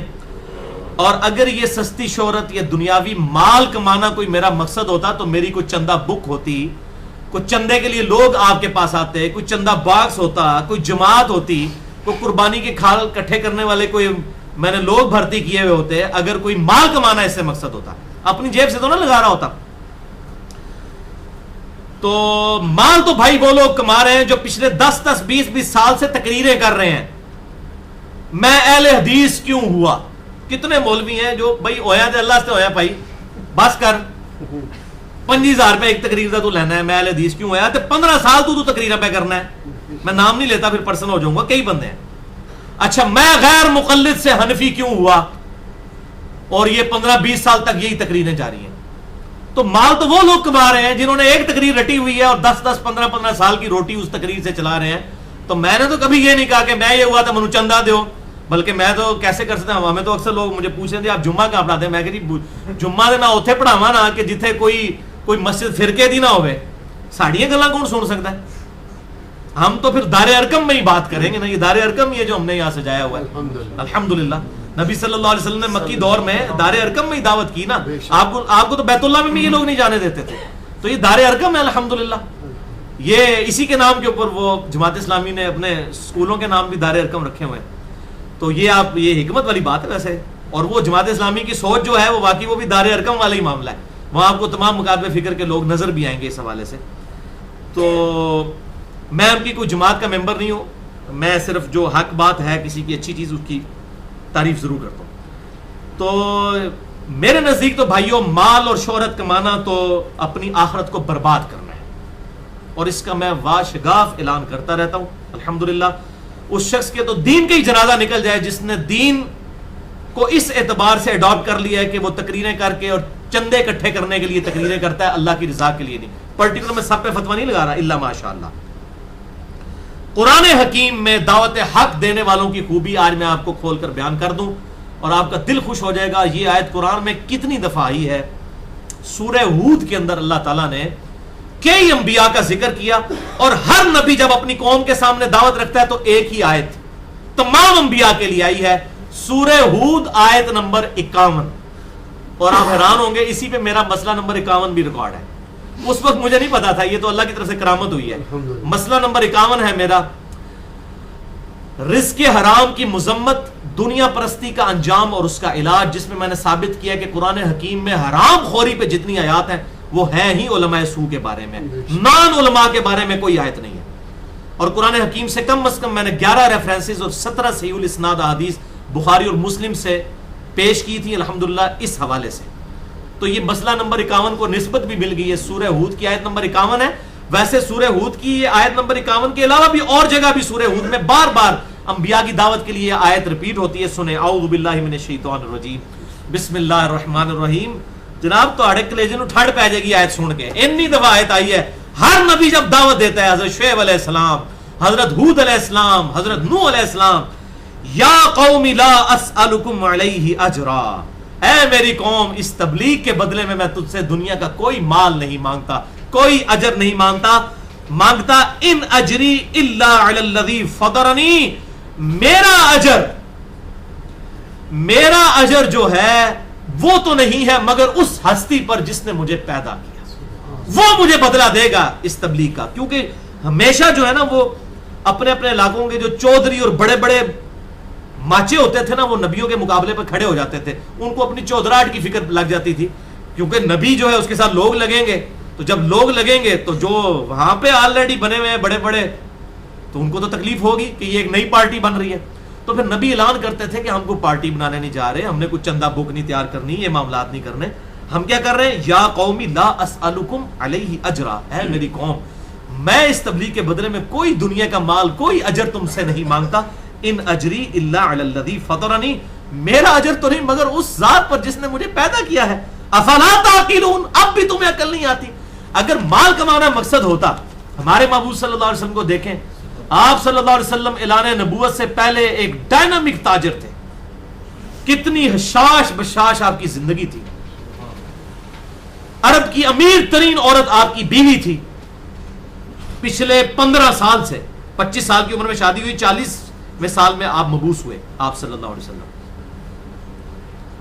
ایک ٹھاٹھ باٹھ کی زندگی گزر رہی تھی. اور اس کے بعد کیا حالت ہوئی؟ بخاری اور مسلم دونوں اٹھا کے دیکھ لیں، کتاب الرقاق چیپٹر میں، کتاب الزہد چیپٹر کے اندر اما عائشہ کہتی ہیں بعض اوقات 1 مہینہ، بعض اوقات 2 مہینے، بعض اوقات 3 چاند بھی ہم دیکھ لیتے تھے اور ہمارے گھر میں چولہا نہیں جلتا تھا. حتیٰ کہ اللہ کے نبی کی وفات ہو گئی، ہم 2 کالی چیزوں پہ گزارا کرتے تھے، ایک پانی اور دوسرا کھجور. اور یہ نہ سمجھیے گا کھجورا کو کلوں کے حساب نہ ہوندیاں سن، ایک پانی کا پیالہ صبح اور ایک شام کو، میٹھا پانی بھی وہاں پر ایشو تھا، بڑی دور سے لانا پڑتا تھا، اور 2 کھجوریں. اسی لیے تو سورۃ الاحزاب میں آیا نا، نبی کی بیویوں نے پھر آپ صلی اللہ علیہ وسلم کو اس حوالے سے جو ہے وہ ریکویسٹ کی کہ یا رسول اللہ صلی اللہ علیہ وسلم اس طرح ہم کیسے گزارا کریں گے، اور اللہ تعالیٰ نے پھر ڈانٹا کہ نبی کی بیویوں تم عام عورتوں کی طرح نہیں ہو، اگر اللہ اور اس کا رسول اور آخرت کا گھر چاہتی ہو تو اسی زہد کی زندگی میں گزارا کرو. تم نے تو آئیڈیل بننا ہے امت کے لیے. جو میں نے جنید جمشید صاحب کے حوالے سے لیکچر دیا تھا مسئلہ نمبر 105، اس میں اب وہ یہ ساری آیتیں میں نے کوٹ کی ہیں نبی کی بیویوں کے بارے میں. تو اس طرح کی کسب پرسی کی زندگی ہوتی، زہد کی زندگی ہوتی. اگر آپ صلی اللہ علیہ وسلم کو دنیاوی مال لپیٹتے، نعوذ باللہ من ذالک، اور آپ نے آخری مور لگا دی، فرمایا کہ آل محمد پر صدقہ بھی حرام، زکوٰۃ بھی حرام، ورنہ تو ہم پریفر کرتے کہ آل محمد کو دیں صلی اللہ علیہ وآلہ وسلم. آپ نے کہا یہ بھی نہیں، کوئی یہ نہ کہے کہ ان کا کوئی بزرگ آیا تھا اور پچھلے پوری نسل جو ہے اس کی وجہ سے پل رہی ہے، یہ بھی ختم کر دیا الحمدللہ. تو بھائیو اگر دنیا پرستی اور شہرت میرا مقصد ہوتی تو بھائیو میں پھر بریلویوں کا دامت برکاتہم عالیہ بنا ہوا ہوتا ابھی تک، بہت بڑا. ویسے بنا ہوا تھا 2001 تک، تو جب 10 سال تک میں سبز پگڑی باندھتا رہا، اس کے بعد اب سفید اور وائٹ باندھتا ہوں. سبز میں سبز کو بھی جائز سمجھتا ہوں، سنت سفید اور بلیک ہے، لیکن سبز بھی جائز ہے. کپڑوں کے کلر کے اوپر یہ پگڑی کلر پہ کوئی بات نہیں ہو سکتی. ہم نے جو یہ رنگ پہنا ہے یہ کون سے سنت سے ثابت ہے، لیکن وہ جماعت کی نشانی بنانا اور پھر وہ اس نشانیوں کے اوپر ہمیں اختلاف ہوتا ہے. بدل بدل کے پہنے کوئی حرج نہیں. تو اگر یہ دنیاوی شہرت ہوتی تو بریلویوں کا دامت برکاتہم العالیہ بنا ہوتا. دیوبندیوں کا جو ہے وہ مدہ ذلہ لکھا ہوگا، آپ دیکھیں علماء کے ساتھ لکھا ہوتا ہے، وہ بن گئے ہوتے ہیں. اور آپ کے اہل حدیثوں کا میں حافظہ اللہ ہوتا، جو آج لعنت اللہ بنا ہوا ہوں، تو حافظہ اللہ ہوتا بہت بڑا. اور اہل تشیع کا آیت اللہ ہوتا. یہ ساروں نے دیکھیں ٹرمز ڈیوائز کی ہوئی ہیں، ساریاں پتہ نہیں پائی سانوں، ساڑھے تو بھولیاں یا نہیں نے. تو یہ الحمدللہ اللہ تعالیٰ نے شکر ہے اس سے بچایا. اس لیے میں اناؤنسمنٹ کرتا ہوں، اور آج پھر میں اناؤنسمنٹ کرتا ہوں کہ الحمدللہ میری روٹی دین کے ساتھ نہیں جڑی ہوئی، اور میں اپنی ذات کی خاطر کسی پہ فتویٰ نہیں لگاتا. اپنی ذات کی خاطر دین سے 1 روپیہ کمانے کو بھی قطعاً حرام سمجھتا ہوں. اور یہی وجہ ہے کہ میں نے الحمدللہ فرقہ واریت کو 3 طلاقیں دے کر اور 4 تکبیریں پڑھ کر ہمیشہ کے لیے دفنا دیا ہے. کیونکہ جو شخص فرقہ واریت میں پڑ جائے اور روزی روٹی دین سے چلانی شروع کر دے، وہ کبھی بھی آپ کو حق بات نہیں بتائے گا. یہ میری بات پلے باندھ لیں، اور آپ دعا کریں اپنے لیے اور میرے لیے بھی.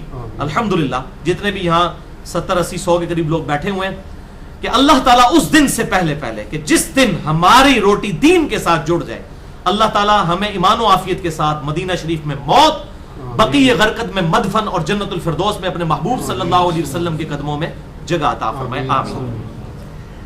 اب رہا مسئلہ بھائیو، اکیلے بیٹھ کے ویڈیو ریکارڈ کرواتا ہے. یہ آپ اکیلے بیٹھے ہوئے ادھر، ابھی ہمارے پاس دوسرا کیمرہ تو ہم دکھا بھی دیتے. تو یہ بھائی میرے نہیں گھمانے کی ضرورت نہیں ہے، وہ میں نے کلپ رکھا ہوا ہے اس کے لیے. مسئلہ یہ ہے کہ اکیلے بیٹھ کے ویڈیو بناتا رہتا ہے. میں اللہ کی قسم اٹھا کے کہتا ہوں آج تک میری زندگی میں سینکڑوں جو ویڈیوز ہیں ان میں سے ایک بھی ایسی نہیں ہے کہ جس میں لوگ سامنے نہ بیٹھے ہوئے ہوں. بلکہ مجھے پچھلے دنوں کچھ نجی ٹی وی والوں کی طرف سے آفر بھی ہوئی رمضان کے پروگرام کے لیے اور کچھ اور لیکچرز کے لیے. تو کہنے لگے جی آپ ریکارڈنگ کریں. میں کہ بھائی میں کلے بیٹھ کے ریکارڈنگ کرا ہی نہیں سکتا. میں تو جو اس وقت وہ بات کرتا ہوں جو میرے دل پہ اتر رہی ہوتی ہے، جو میرے جذبات ہوتے ہیں. تو انہوں نے کہا جی آپ کے لیے اسپیشل ہم بندے بھی ارینج کر لیں گے جو سامنے بیٹھ جائیں گے، تو آپ ان کے ساتھ کوشچن آنسر سیشن استعمال. پھر میں نے سیکیورٹی تھریٹ کی وجہ سے اس کو اگنور کر دیا. تو یہ میں آپ کو بتا رہا ہوں کہ یہ کوئی اکیلے بیٹھ کے ریکارڈنگ نہیں ہوتی ہے. اگر سپوز ہوتی بھی ہو اکیلے بیٹھ کے تو آپ کے علماء ریکارڈنگ کر رہے ہیں جو ٹی وی چینلز کے اوپر چڑھا رہے ہیں، ٹھیک ہے نا. وہ اگر یہ ایسا ہوتا بھی تو غلط کام نہیں تھا، لیکن آج تک الحمدللہ اس حوالے سے نہیں ہوا. ایک لیکچر بھی نہیں ہے الحمدللہ. اور اس حوالے سے انشاءاللہ میں جو آپ کو کلپ کا کہہ رہے ہیں نا، میں اس میں بھی انشاءاللہ ایک ہمارا پروگرام جو ہوا تھا 3 جنوری 2015 کو، جب انہوں نے پراپوگنڈا شروع کیا تھا، اس وقت کی بھی ایک میں آڈینس کا کلپ ڈالوں گا. اور جب اپنا پراپوگنڈا عروج پہ جولائی کے مہینے میں پہنچ چکا ہوا تھا، اس وقت کا بھی دکھاؤں گا اور بتاؤں گا کتنے گنا زیادہ لوگ تھے الحمدللہ حق بات قبول کرنے والے. اور اس میں آڈینس بھی سارے نظر آئیں گے. اور اس کے لیے 2 کیمرے بھائیو، یہ ہم جو ہے یہ اب HD ہمارا ویب کیم ہے مائکروسافٹ والوں کا، جس کے اوپر ہم یہ ریکارڈنگ کرتے ہیں. تو یہ ویب کیم پہ ریکارڈنگ بڑی آسان ہے، ورنہ تو ریکارڈنگ والا بندہ بلوانا پڑے، اس کے لیے پھر لائٹ بھی بہت زیادہ چاہیے ہوتی ہے. جو عام ڈیجیٹل کیمرہ وہ میرے پاس ہے، ہمارے جو بڑے پروگرام ہیں زیادہ تر اسی کے اوپر ریکارڈ ہوتے ہیں، تو اس میں تو اس کو آپ گھما بھی سکتے ہیں، اس کو ہم گھما نہیں سکتے، یہ فکس ہوتا ہے، یہ ہماری مجبوری ہے۔ بہرحال میں اس حوالے سے انشاءاللہ ایک ریکارڈنگ بتاؤں گا اسی کیمرے، یہ مائکروسافٹ والے کیمرے کے پیچھے سے کہ پتہ چلے کون سا کیمرہ ریکارڈنگ کرتا ہے، اور پیچھے سے ایک اس کی ریکارڈنگ ہوئی ہے، اور ایک جو ہے وہ ڈیجیٹل کیمرے سے انشاءاللہ تعالی وہ بھی کلپ ڈال دوں گا جس میں وہی کیمرہ ہم نے گھمایا ہے۔ یہ نہیں ہے کہ پیچھے کوئی اور کیمرہ ہے تو ادھر کوئی اور کیمرہ ہے، اسی کیمرے کو گھما کے آڈینس کو الحمدللہ اس حوالے سے کور کیا ہوا ہے۔ یہاں پر انشاءاللہ میں وہ دونوں کلپ انشاءاللہ ڈال دوں گا، 3 جنوری 2015 کا اور 10 جولائی 2015 کے، یہ دونوں کلپ انشاءاللہ کنسیکٹیو انشاءاللہ اس میں ہم ویڈیو میں ڈال دیں گے۔ بسم اللہ الرحمن الرحیم، ان اللہ وملائکتہ یصلون علی النبی یا ایھا الذین آمنوا صلوا علیہ وسلموا تسلیما، اللہم صل علی محمد وعلی آل محمد کما صلیت علی ابراہیم وعلی آل ابراہیم انک حمید مجید، اللہم بارک علی محمد وعلی آل محمد کما بارکت علی ابراہیم وعلی آل ابراہیم انک حمید مجید۔ اسی حوالے سے انتہائی اسٹانشنگ حدیث ہے، یہ حدیث تحفہ لے جائیں آج، صحیح مسلم میں 7088 نمبر، کہ آپ صلی اللہ علیہ وسلم نے ارشاد فرمایا کہ قیامت والے دن اس شخص کو بلایا جائے گا جس نے دنیا کے اندر بڑی نعمتوں میں ٹھاٹھ باٹھ سے بڑی لگژریس لائف گزاری ہوگی، اللہ تعالیٰ اسے بلائے گا کہ بڑی یاشی کی تو نے دنیا کے اندر، مجھے رسپانس نہیں کیا، فرشتوں ذرا اسے ایک غوطہ لگواؤ نا دوزخ کا، ایک غوطہ لگے گا، کہنا نا ایک پھیرا لگے گا، ایک پھیرا ہی انہوں لگنا ہے، ایک غوطہ دوزخ کا لگے گا۔ اللہ تعالیٰ اس سے پوچھے گا کہ اے بندے کیا دنیا کی زندگی میں تو نے کوئی آسائش پائی؟ وہ کہے گا یا اللہ تیری عزت کی قسم میں نے دنیا میں کوئی آسائش نہیں دیکھی، ایک پھیرے کی وجہ سے سب کچھ بھول جائے گا۔ اب سائملٹینیس کنٹراسٹ اسی حدیث صحیح مسلم 7088 نمبر، پھر ایک مفلس اور فقیر شخص کو بلایا جائے گا جس نے دنیا میں حلال اور حرام کی تمیز کی ہوگی لیکن بڑی مشکل زندگی گزاری ہوگی، اللہ اور اس کے رسول کو راضی کیا ہوگا، دنیا میں ٹھاٹ واٹ کی زندگی نہیں ہوگی، ظاہر ہے روکی سوکی کھائی ہوگی، حلال کے ساتھ تو پھر اس طرح کی زندگی میسر ہے۔ اللہ تعالیٰ کہا فرشتوں ذرا اسے ایک جنت کا پھیرا لگواؤ، فرشتے اسے جنت کا ایک پھیرا لگوائیں گے، جب وہ واپس آئے گا اللہ تعالیٰ پوچھے گا اور بھائی دنیا میں کوئی تکلیف دیکھی تو نے؟ اور کہے گا یا اللہ تیری عزت کی قسم کوئی تکلیف نہیں دیکھی، دنیا تو میری بڑی سکھی گزری ہے، کیونکہ رزلٹ آ گیا نا۔ ہمیں بھی یاد ہے جب ہم یونیورسٹی لائف میں پوری رات کو جا کے پڑھا کرتے تھے، جب رزلٹ آتا تھا پوزیشن آتی تھی تو ہمیں وہ راتیں یاد بھی نہیں رہتی تھی، اس کے بعد جب اچھی نوکری لگی تو اپنی وہ 5 سال کی یونیورسٹی لائف انجینئرنگ یونیورسٹی کی وہ بھی یاد نہیں رہی ہے، کیوں؟ انعام مل گیا۔ جب انعام مل جاتا ہے تو انسان اپنی تکالیف کو بھلا دیتا ہے، یہ انعام کی برکت ہے۔ تو اللہ تعالیٰ اس غریب سے پوچھے گا کوئی تکلیف دیکھی؟ کہے گا یا اللہ کوئی نہیں دیکھی۔ اللہ اکبر۔ ایک وظیفہ بھی لے لیں اسی حوالے سے، سنن ابی داؤد میں حدیث ہے انٹرنیشنل نمبر کے مطابق 5079 نمبر، کہ آپ صلی اللہ علیہ وسلم نے ارشاد فرمایا جس شخص نے فجر کی نماز پڑھنے کے بعد کسی سے گفتگو کیے بغیر 7 دفعہ پڑھ لیا اللہم اجرنی من النار، اے اللہ مجھے بچا لے آگ کے عذاب سے، کتنی دفعہ؟ 7 دفعہ۔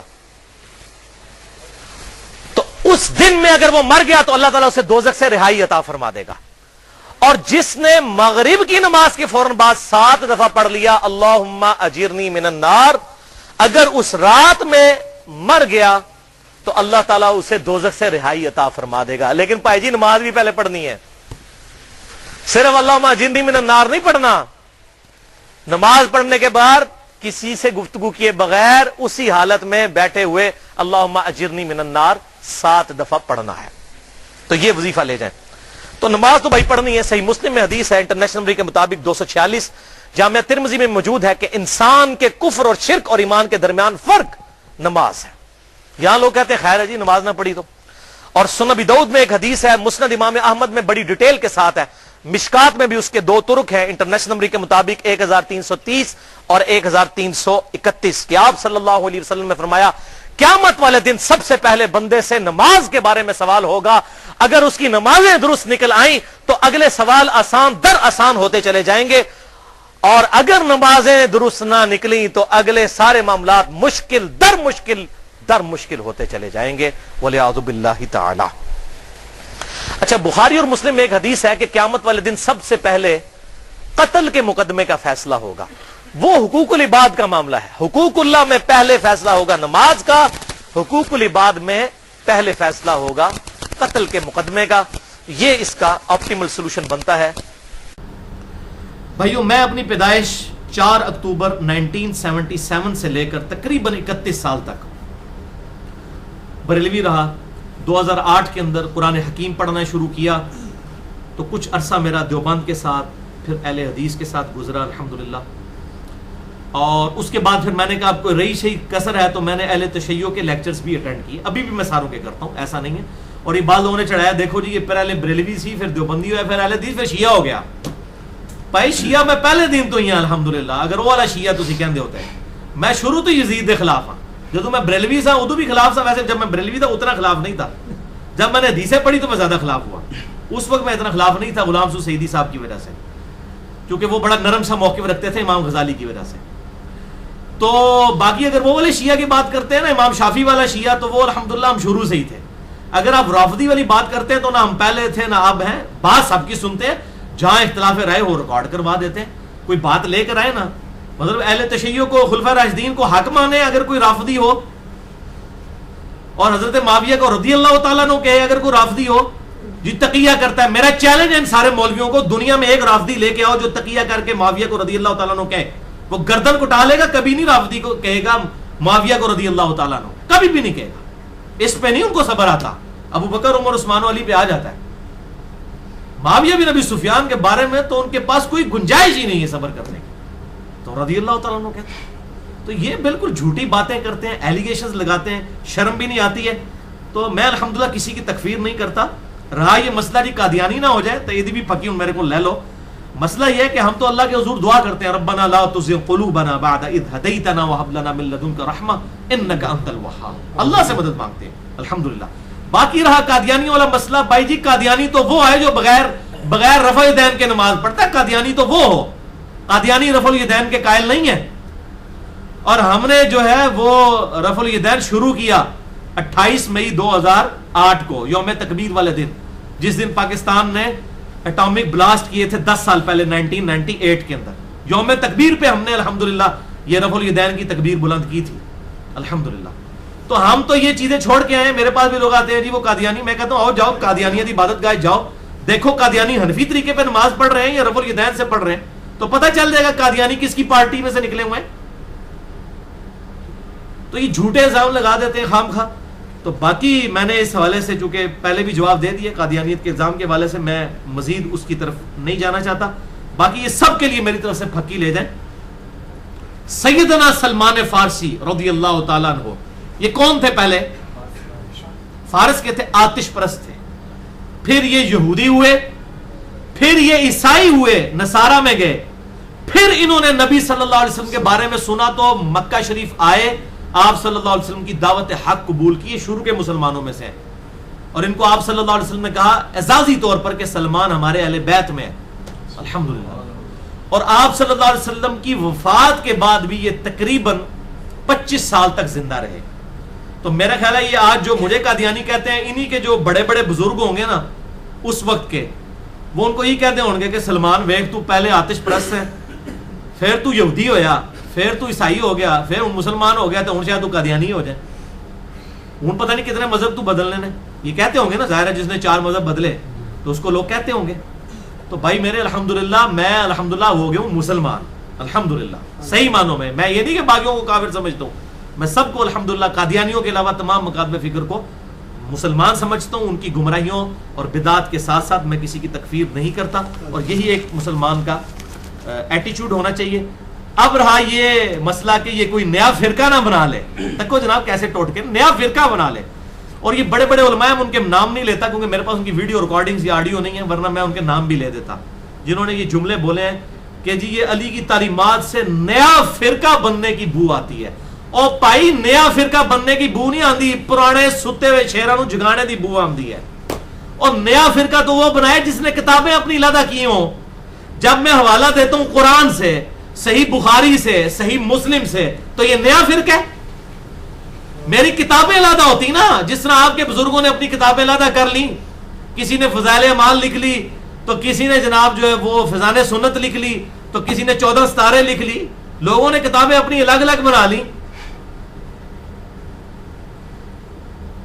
کتابیں تو ان لوگوں نے علیحدہ کی، ہم تو قرآن حکیم صحیح بخاری صحیح مسلم سے حوالہ دیتے ہیں. ہم پرانوں کو جگا رہے ہیں، کوئی نیا فرقہ نہیں بنا رہے. الحمدللہ یہ اگر آپ بات کریں گے تو یہ تو آپ اپنی پبلک کے ہاتھ میں خود جو ہے ہتھیار دے رہے ہیں. لوگ تو آپ کو کہیں گے پھر اچھا اس کا مطلب ہے کہ آپ لوگ ٹھیک نہیں ہو، وہ ٹھیک کہہ رہے ہیں. ہم پرانوں کو جگا رہے ہیں قرآن بخاری اور مسلم اور صحیح الاسناد احادیث سے حوالے دے کر، اور الحمدللہ امت کی جمعیت کو جن مولویوں نے توڑا ہے ان کو ننگا کر رہے ہیں.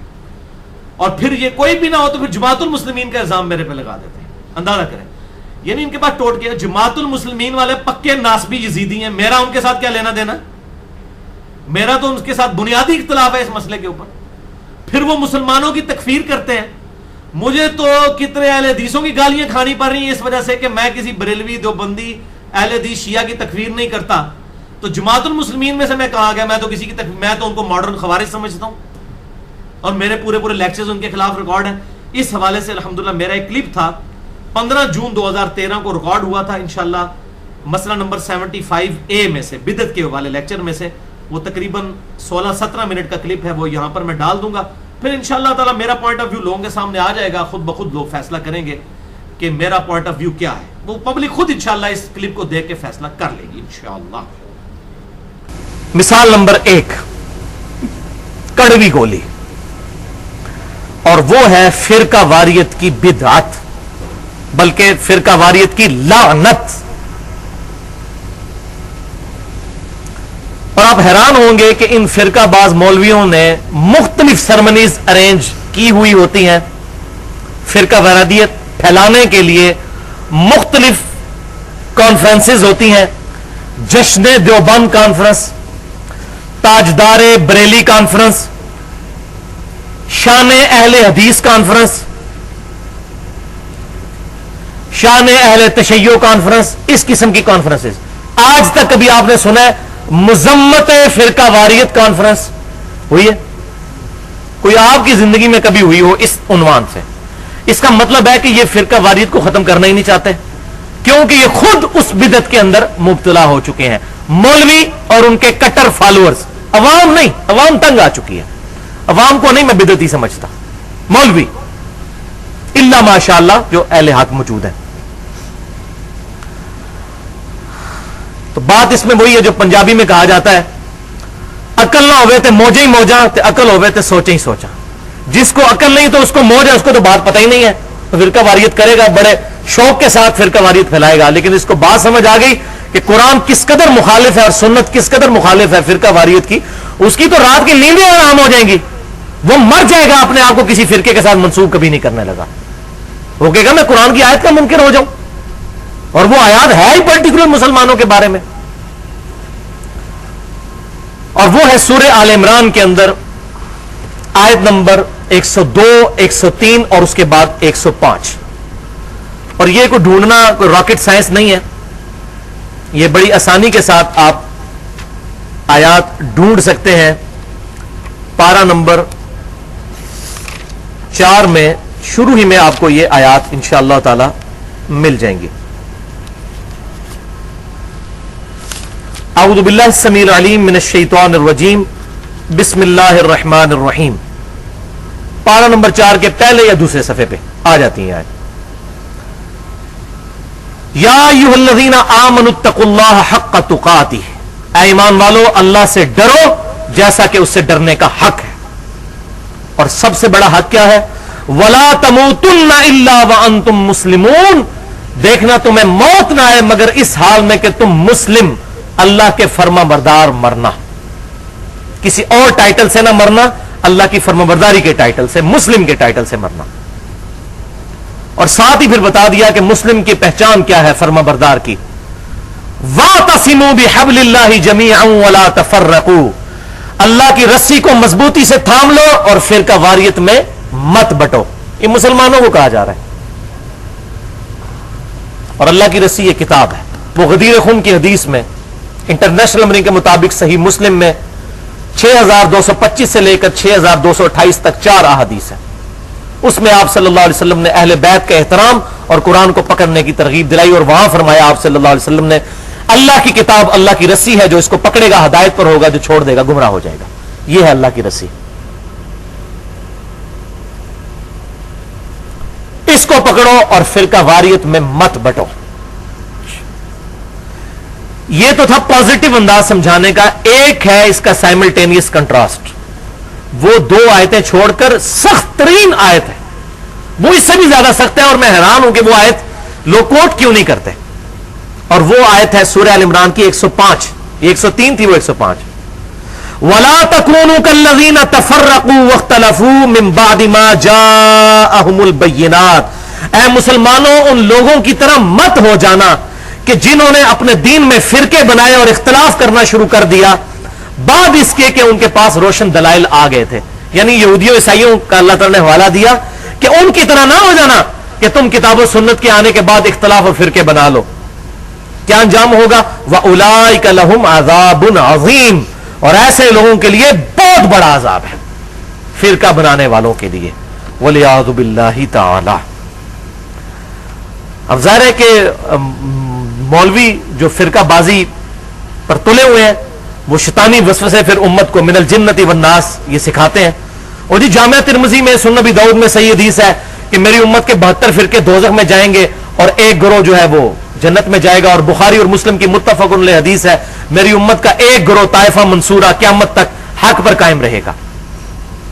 تو 72 تو دوزخ میں جانے ہیں، تو ہمیں فرقے بنیں گے نہیں تو کیسے ہوگا؟ بھائیو اس کا یہ مطلب نہیں ہے. اگر یہ مطلب نکالا جائے تو کتنی صحیح احادیث اہل سنت اور اہل تشیع کے ہاں اور بخاری اور مسلم میں بھی ملتی ہیں کہ قرب قیامت کی نشانیوں میں سے ہے کہ عورتیں ایسا لباس پہنیں گی باریک کہ ننگی نظر آئیں گی، اور لوگ اپنے ماں باپ کی نافرمانی کریں گے. تو یہ بھی تو حضور نے خبر دی ہے، تو اس خبر کو ہم سچا کرنا شروع کر دیں. جی حضور نے بتا دیا تھا کہ قیامت کے قریب یہ ہو جائے گا، لہذا ہمیں ننگا لباس پہننا چاہیے، ماں باپ کی نافرمانی کرنی چاہیے. یہ مطلب ہے اس کا. تو بھائیوں اسی طریقے سے یہ غیبی خبر تھی کہ میری امت فرقوں میں بٹ جائے گی، یعنی تم نہ فرقے بنانا. یہ غیبی خبر ہے. جیسا کہ یہ خبر ہے کہ عورتیں ننگا لباس پہنیں گی، اس طرح یہ بھی خبر ہے. ورنہ قرآن میں واضح آ گیا کہ وَاعْتَصِمُوا بِحَبْلِ اللَّهِ جَمِيعًا وَلَا تَفَرَّقُوا. فرقہ واریت میں مت بٹو. پھر کہتے ہیں جی مسلم لفظ جو ہے یہ جی صفت کے طور پر آیا ہے. تو قرآن میں ایک جگہ ایسی ہے جہاں مسلم کا لفظ صفت نہیں، نام اسم کے طور پر آیا، نیم کے طور پر. اور وہ سورۃ الحج کی آیت نمبر 78 آخری آیت. بسم اللہ الرحمن الرحیم. ملت ابیکم ابراہیم. اپنے باپ ابراہیم علیہ السلام کی ملت کی پیروی کرو. ہوا سماکم المسلمین من قبل وفی ھذا. جنہوں نے تمہارے اس پیغمبر صلی اللہ علیہ وسلم پر یہ کتاب نازل ہونے سے بہت پہلے تمہارا نام مسلم رکھا تھا، اور اس کتاب میں بھی اللہ نے تمہارا نام مسلم رکھ دیا، اللہ نے انڈورس کر دیا. وفی ھذا. اور اس کتاب میں ہوا سماکم المسلمین، تمہارا اسم مسلم. اب اس کی کوئی تعویل یہاں صفت نہیں ہے، یہاں ہے مسلم کہلوایا جائے. اور آپ احادیث بھی پڑھ کے دیکھیں بخاری اور مسلم میں، قرآن و سنت کے اندر تو ٹرم ہی مسلم اور مومن ہے. بخاری اور مسلم کی متفق علیہ حدیث ہے ہر مسلم پر ہفتے میں ایک دن غسل کرنا واجب ہے جس میں وہ اپنے جسم کی میل دھوئے. ہفتے میں ایک دن. اور اس میں سنت ہے جمعے والے دن.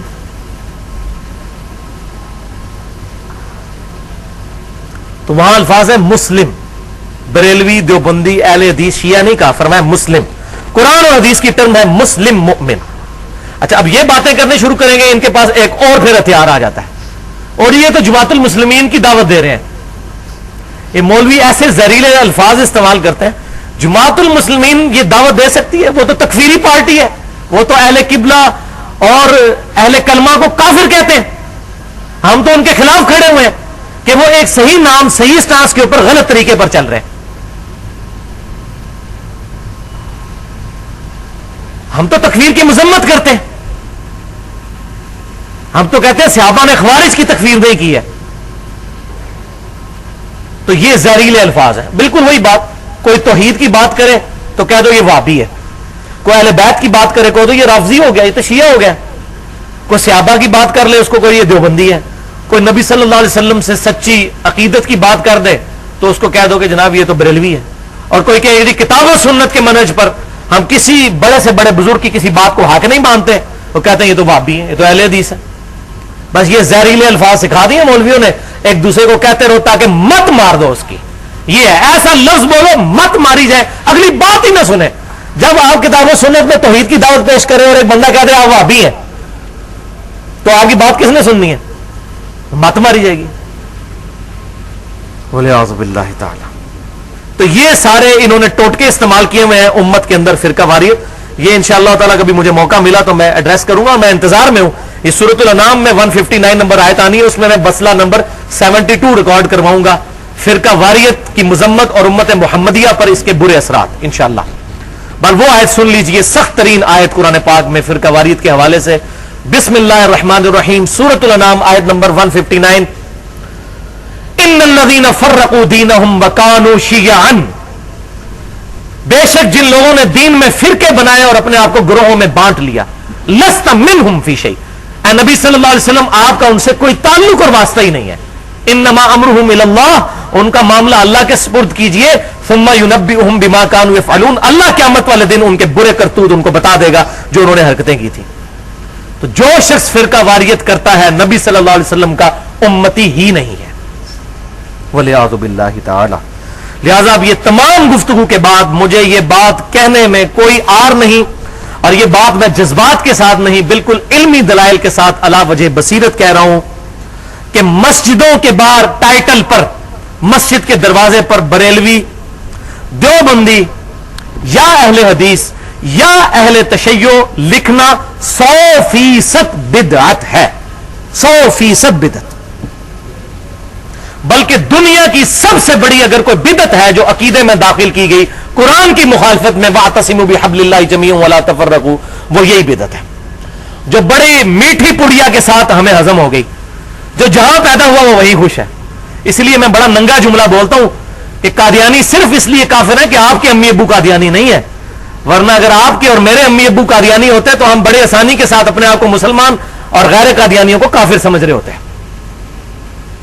تو اس لیے جو بریلوی ہے وہ سمجھتا ہے میں ہی پورا اسلام بریلویت ہے, باقی سارے خاری. اور ایسی ایسی تقریریں کرتے ہیں لوگ, بریلوی دیوبندی اہل حدیث سارے اہل تشیع, وہ یہ بتا رہے ہوتے ہیں کہ اسلام کے اندر یہ فرقے نہیں, پورا اسلام ان فرقوں کے اندر ہے. اور جی جنت میں صرف بریلوی جائے گا, جنت میں صرف دیوبندی یا اہل حدیث یا اہل تشیع جائے گا, باقی سارے دوسکین ہیں. بولے اعوذ باللہ تعالی. یہ مت ماری ہوئی ہے ان مولویوں نے.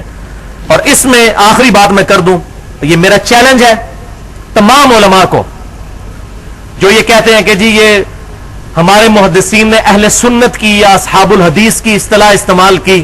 یہ میرا چیلنج ہے کہ دنیا کے کسی محدث نے پہلے 300 سال کے اندر, میں تو خود مانتا ہوں, میں کہتا ہوں میں اہل سنت کے منہج پر ہوں, اہل سنت فرقہ نہیں, اہل سنت کا منہج جو امام مسلم نے مقدمے میں روایت لی ہے ابن سیرین کا قول تابعی کا کہ اہل سنت کی حدیثیں لی جائیں گی, اہل بدعت کی نہیں.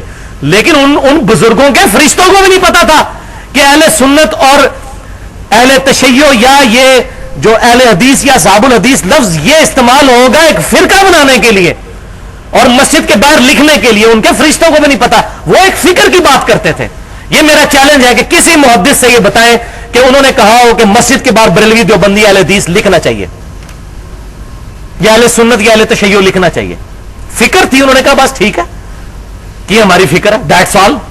لیکن اس کی بنیاد کے اوپر فرقے بنانا, مسجدیں الگ کر لینا, باقیوں کو کافر, گستاخ رسول, مشرک, اس طرح کے فتوے لگا کے لادا کر دینا, یہ تو کسی نے نہیں کیا تھا. یہ تو ان کے فرشتوں کو بھی نہیں پتا تھا کہ اس کا کیا انجام ہونا ہے. تو یہ تو ہوگا میرا علمی جواب. لیکن آپ کو پتا ہے کہ ایک اور جواب ہے جس کے بغیر کام نہیں چلتا. وہ کون سا جواب ہے؟ پھکی. پنجابی میں پھکی, فلسفی میں اس کو کہتے ہیں لاجیکل آنسر, اور اس کو سائنٹیفک لینگویج میں کہتے ہیں اینٹی وینم. جب کوبرا سانپ کاٹ جائے نا تو کوبرے سانپ کے زہر کا علاج صرف سانپ کے زہر سے ہو سکتا ہے, دنیا کی کوئی ویکسین اس کو ٹھیک نہیں کر سکتی. وہ کوبرے سانپ کے زہر سے ہی اینٹی وینم تیار ہوتا ہے, اس وینم کا علاج اینٹی وینم. تو یہ اینٹی وینم اب سن لیجئے کہ اگر یہ لوگ کہتے ہیں کہ محدثین نے یہ اہل سنت یا اہل حدیث یا یہ باقی ٹرمز انہوں نے ایز اے فرقہ استعمال کی تھی, تو ان کے لیے پھکی لے جائیں. پھر انشاءاللہ اس کے بعد ان کو سمجھ آ جائے گی کہ ان محدثین کے فرشتوں کو بھی نہیں تھا پتا کہ یہ معاملہ کیا بگڑنے والا ہے.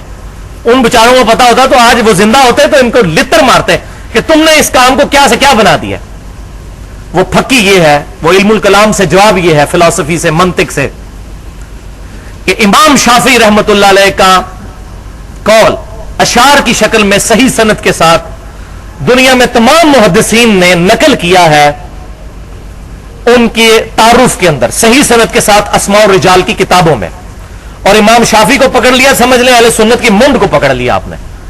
اور جی امام بخاری نے لکھا ہے کہ طائفہ منصورہ اہل حدیث ہے, ان کے استاد جو ہے وہ امام مدینی کہتے تھے کہ اہل حدیث ہے, امام ترمذی نے لکھا ہے اہل حدیث ہے, فلاں نے لکھا ہے اہل سنت ہے, فلاں نے. ان ساروں کے استاد, امام بخاری کے دادا استاد, امام ترمذی کے پردادا استاد, امام احمد بن حنبل کے استاد, اس ساروں کے رشتے میں نے گنوا دیے. امام شافعی المتوفا 204 ہجری, ان کے اشعار صحیح سند کے ساتھ اسماء الرجال کی تمام کتابوں میں ہیں کہ انہوں نے کہا کہ اگر اہل بیت کی محبت کا نام رافضی ہونا ہے تو ساری دنیا میرے رافضی ہونے پر گواہ ہو جائے.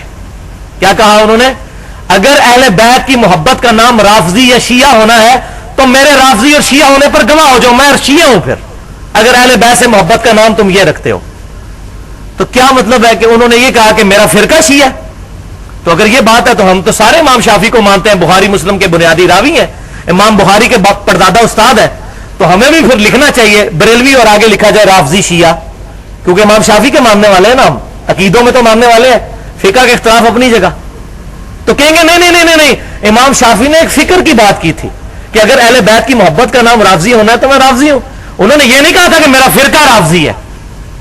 تو بھائیوں اسی طریقے سے محدثین نے فکر کے طور پر کہا اہل سنت یا اہل حدیث, انہوں نے کہیں نہیں کہا کہ اس کو مسجدوں کے باہر لکھا جائے. ورنہ اگر کسی نے لکھنا ہے تو جو امام بخاری کو, امام ترمذی کو, امام احمد بن حنبل کو ماننے والا ہے وہ ان کے سب سے بڑے استاد امام شافعی, جو اہل سنت کے سب سے بڑے استادوں میں سے ایک استاد اور محدث ہے, ان کے کہنے پر پھر اپنی مسجدوں میں لکھیں رافضی. ہم اہل بیت کے ماننے والے ہیں, رافضی اہل حدیث, رافضی بریلوی اور رافضی دیوبندی. تو پھر یہ سارے بیک فوٹ پہ چلے جائیں گے. تو اس پہ میں کہتا ہوں امام شافعی اگر آج زندہ ہوتے تو میں اس میں بات کرتا کہ فکر کے طور پر اگر اہل بیت کی محبت کا نام رافضی ہونا ہے تو میں رافضی ہوں, اگر صحابہ کی محبت کا نام دیوبندی ہونا ہے تو میں دیوبندی ہوں, اگر نبی صلی اللہ علیہ وسلم سے سچی عقیدت کا نام بریلویت ہے, اگر غلو کے درجے میں نہ ہو تو میں بریلوی ہوں, اور اگر کتاب و سنت کو سلف کے منہج پر ماننا اور اس کے مقابلے پر کسی بڑے سے بڑے امام کی بات کو, امام کی رسپیکٹ اپنی جگہ, لیکن اس کی بات کو کتاب و سنت کے مقابلے پر قبول نہ کرنا اور کتاب و سنت اور اجماع کو برتری دینا, اس کا نام اہل حدیث ہونا ہے. میں اہل حدیث ہوں, لیکن یہ ساری چیزیں فکر کے طور پر, جسٹ فکر, مسجدوں میں نہیں لکھا جائے گا. تو جب براڈر سینس میں بات ہوگی تو مسلم الحمدللہ ہم یہی ہیں, اسی پہ ہمیں فخر محسوس کرنا چاہیے. بھائیو اب رہا یہ مسئلہ کہ یہ ہر ایشو ڈسکس کرتا ہے, جس کی وجہ سے شیخ زبیر لیزئی رحمہ اللہ المتوفا 1435 ہجری بھی مجھ سے نالاں تھے کہ ہر موضوع پبلک میں ڈسکس نہیں کرنی چاہیے. تو اب یہ علمی میدان ہے تو مجھے اس معاملے میں ان سے اختلاف ہے. میں نے پہلے بھی کئی دفعہ کہا کہ علم کے میدان میں جذبات کی کوئی حیثیت نہیں ہوتی. میں اپنا پوائنٹ آف ویو علمی طور پر آپ کے سامنے رکھتا ہوں, آپ خود فیصلہ کیجئے کہ میرا یہ پوائنٹ آف ویو کیوں بنا ہے. تو بھائیو یاد رکھیں دنیا میں ہر طرح کے لوگ موجود ہیں, تمام مکاتب فکر کے لوگ موجود ہیں, اور ہر مکتب فکر کے لیے کچھ چیزیں جو ہے بون آف کنٹینشن ہوتی ہیں, کچھ چیزیں ان کے لیے زندگی موت کا مسئلہ ہوتی ہیں, کچھ چیزیں ان کے لیے بڑی اہم ہوتی ہیں, ان کے بغیر وہ کوئی اور بات سننے کے لیے تیار ہی نہیں ہوتے جب تک آپ ان کا وہ مسئلہ حل نہ کریں.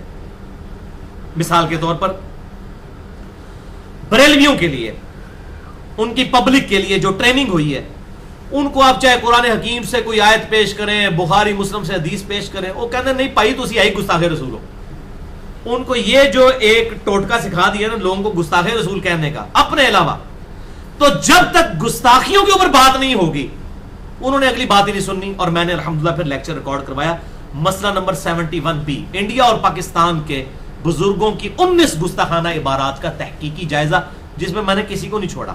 اور بعض لوگوں نے اعتراض کیا جی آپ نے اس کے اندر وہ شیعہ کا ذکر نہیں کیا. بھائی میں تو اہل سنت کا مقدمہ پیش کر رہا تھا.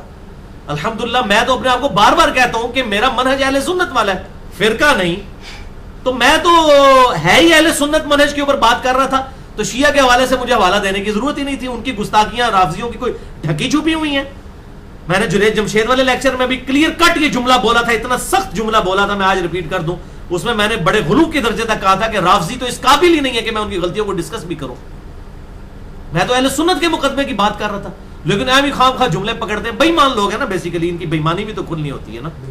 اچھا دیوبندی, آپ ان کی پبلک کے لیے اب سب سے بڑی جو مصیبت ان کے لیے بنی ہوئی ہے, وہ کہتے ہیں نہیں جی آپ یہ پہلے تقلید کا مسئلہ حل کریں, جب تک امام حنیفہ کو بھی نہیں مانیں گے نا بات آگے نہیں شروع ہوگی. تو پھر ہمیں مسئلہ تقلید کے اوپر بات کرنی پڑتی, کیا کریں اس کے اوپر میں نے کیا. پھر عظمت صحابہ کے اوپر بات کرنی پڑتی ہے. مسئلہ نمبر 96 میں نے بتایا کہ بھی صحابہ کے بھی طبقات ہیں, سارے کوئی ابو بکر عمر عثمان و علی کے برابر تو نہیں تھے, ان میں بھی کئی طبقات تھے. ان کے لیے بینچ مارک ہے ہجرت مدینہ سے پہلے, ہجرت مدینہ کے بعد, ٹھیک ہے جی, صلح حدیبیہ سے پہلے, صلح حدیبیہ کے بعد, فتح مکہ سے پہلے, فتح مکہ کے بعد. فرق ہے, بہت فرق ہے. مسئلہ نمبر 96 میں نے ریکارڈ کروایا.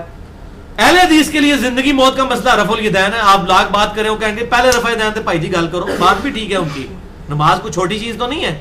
اور مصیبت تو بنی ہوئی ہے کہ جب ہم اپنے آپ کو سنی کہتے ہیں جی وہ شیعہ اپنی کتابوں پہ نہیں چلتے, تو سنی کون سا اپنی کتابوں پہ چل رہے ہیں؟ 95% سنی جو ہے بخاری اور مسلم میں لکھے ہوئے حدیث کے طریقے کے اوپر نماز ہی نہیں پڑھتے سوائے اہل حدیث کے. تو سنیوں نے کون سی اپنی کتابوں کے اوپر عمل شروع کر دیا ہے کہ ہم اہل تشیع کو کہیں گے آپ نہج البلاغہ میں ابو بکر عمر کی شان میں جو خطبے ہیں علیہم السلام, ان خطبوں کو آپ بیان کریں. مولا علی علیہ السلام کے خطبے ابو بکر علیہ السلام اور عمر علیہ السلام کے بارے میں وہ کیسے بیان کریں؟ وہ کہیں گے پہلے تسی اپنی منجی سے ڈنڈا پھیرو نا. تو ہے تو ساری ننگے ہیں نا اس امام کے اندر. تو الحمدللہ ہم حق بات کرتے ہیں.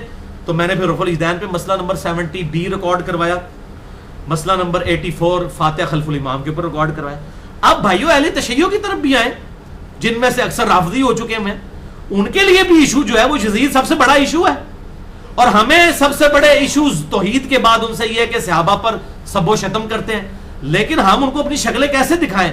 وہ ہمیں کہتے ہیں جی آپ ہمیں سب و شتم کا کہتے ہیں. سب و شتم تو معاویہ بن ابی سفیان رضی اللہ تعالیٰ عنہ نے شروع کروایا تھا. ادھی منہ اڑ کے بہ جانے ہیں, پھر میں ہی بات کروں گا نا, تو پھر میں وہی بات کروں گا. بھائی ہمارے بارے میں تو ہمارے محبوب صلی اللہ علیہ وسلم نے ہمارے لیے ایک گائیڈ لائن دے دی ہے, بخاری اور مسلم کی متفق علیہ حدیث ہے کہ تم سے اگلی قومیں اس لیے ہلاک ہوئیں کہ ان کے اشرافیہ کے لیے الگ قوانین ہوتے تھے اور عام لوگوں کے لیے الگ. اللہ کی قسم اگر میری بیٹی فاطمہ بھی چوری کرتی میں اس کے بھی ہاتھ کٹوا دیتا. فاطمہ سے بڑھ کر کس کا مرتبہ ہے؟ بخاری اور مسلم کی متفق علیہ حدیث ہے, جنتی عورتوں کی سردار ہے فاطمہ علیہ السلام رضی اللہ تعالی عنہا. تو اسی طریقے سے اگر ہم رافضیوں کے سب و شتم کے خلاف بولیں گے تو معاویہ بن ابی سفیان کا سب و شتم بھی اسی طریقے سے غلط ہوگا.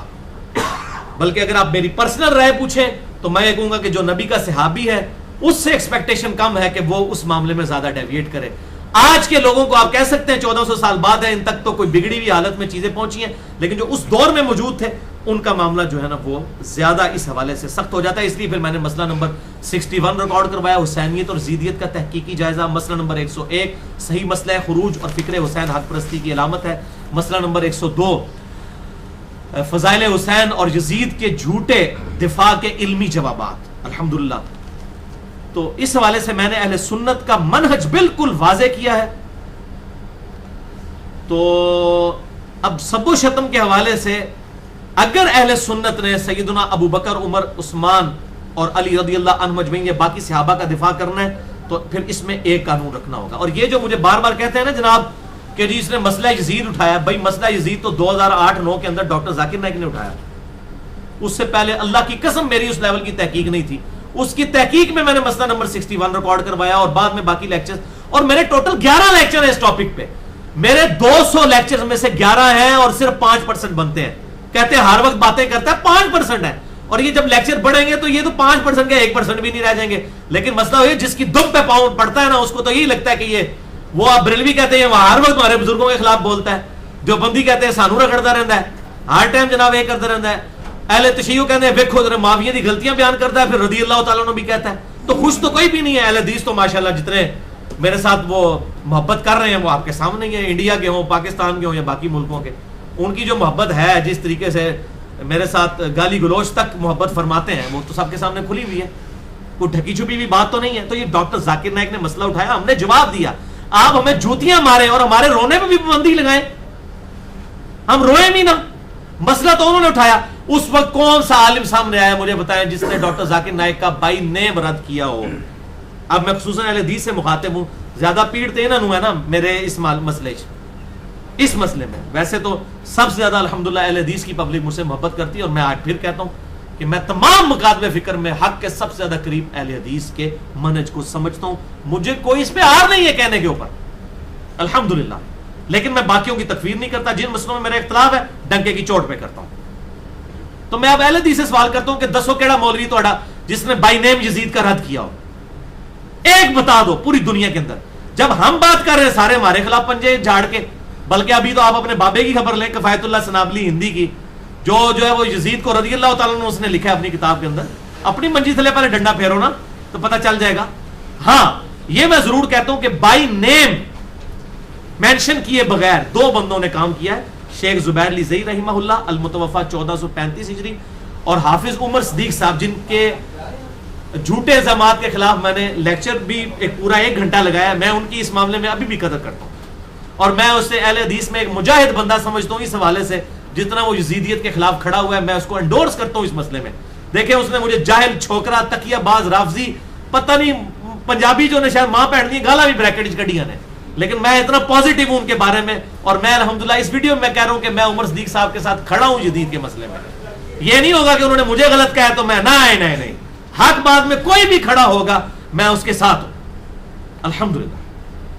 تو اسی مسئلے میں ناسبیت کے ایشو میں جو ڈاکٹر طاہر القادری صاحب کا اختلاف ہے عرفان شاہ مجدی کے ساتھ, میں اس مسئلے میں ڈاکٹر طاہر القادری کے ساتھ کھڑا ہوں. عرفان شاہ مجدی ناسبی ہے, چھپا ہوا ناسبی ہے. ناسبیت ہی تو ہے نا. حضرت حسن کی شہادت کے دن آپ امیر معاویہ کانفرنس کروا رہے ہیں. اسی معاویہ بن ابی سفیان رضی اللہ تعالیٰ کے بیٹے یزید نے زہر دے کے قتل کروایا تھا حضرت حسن کو.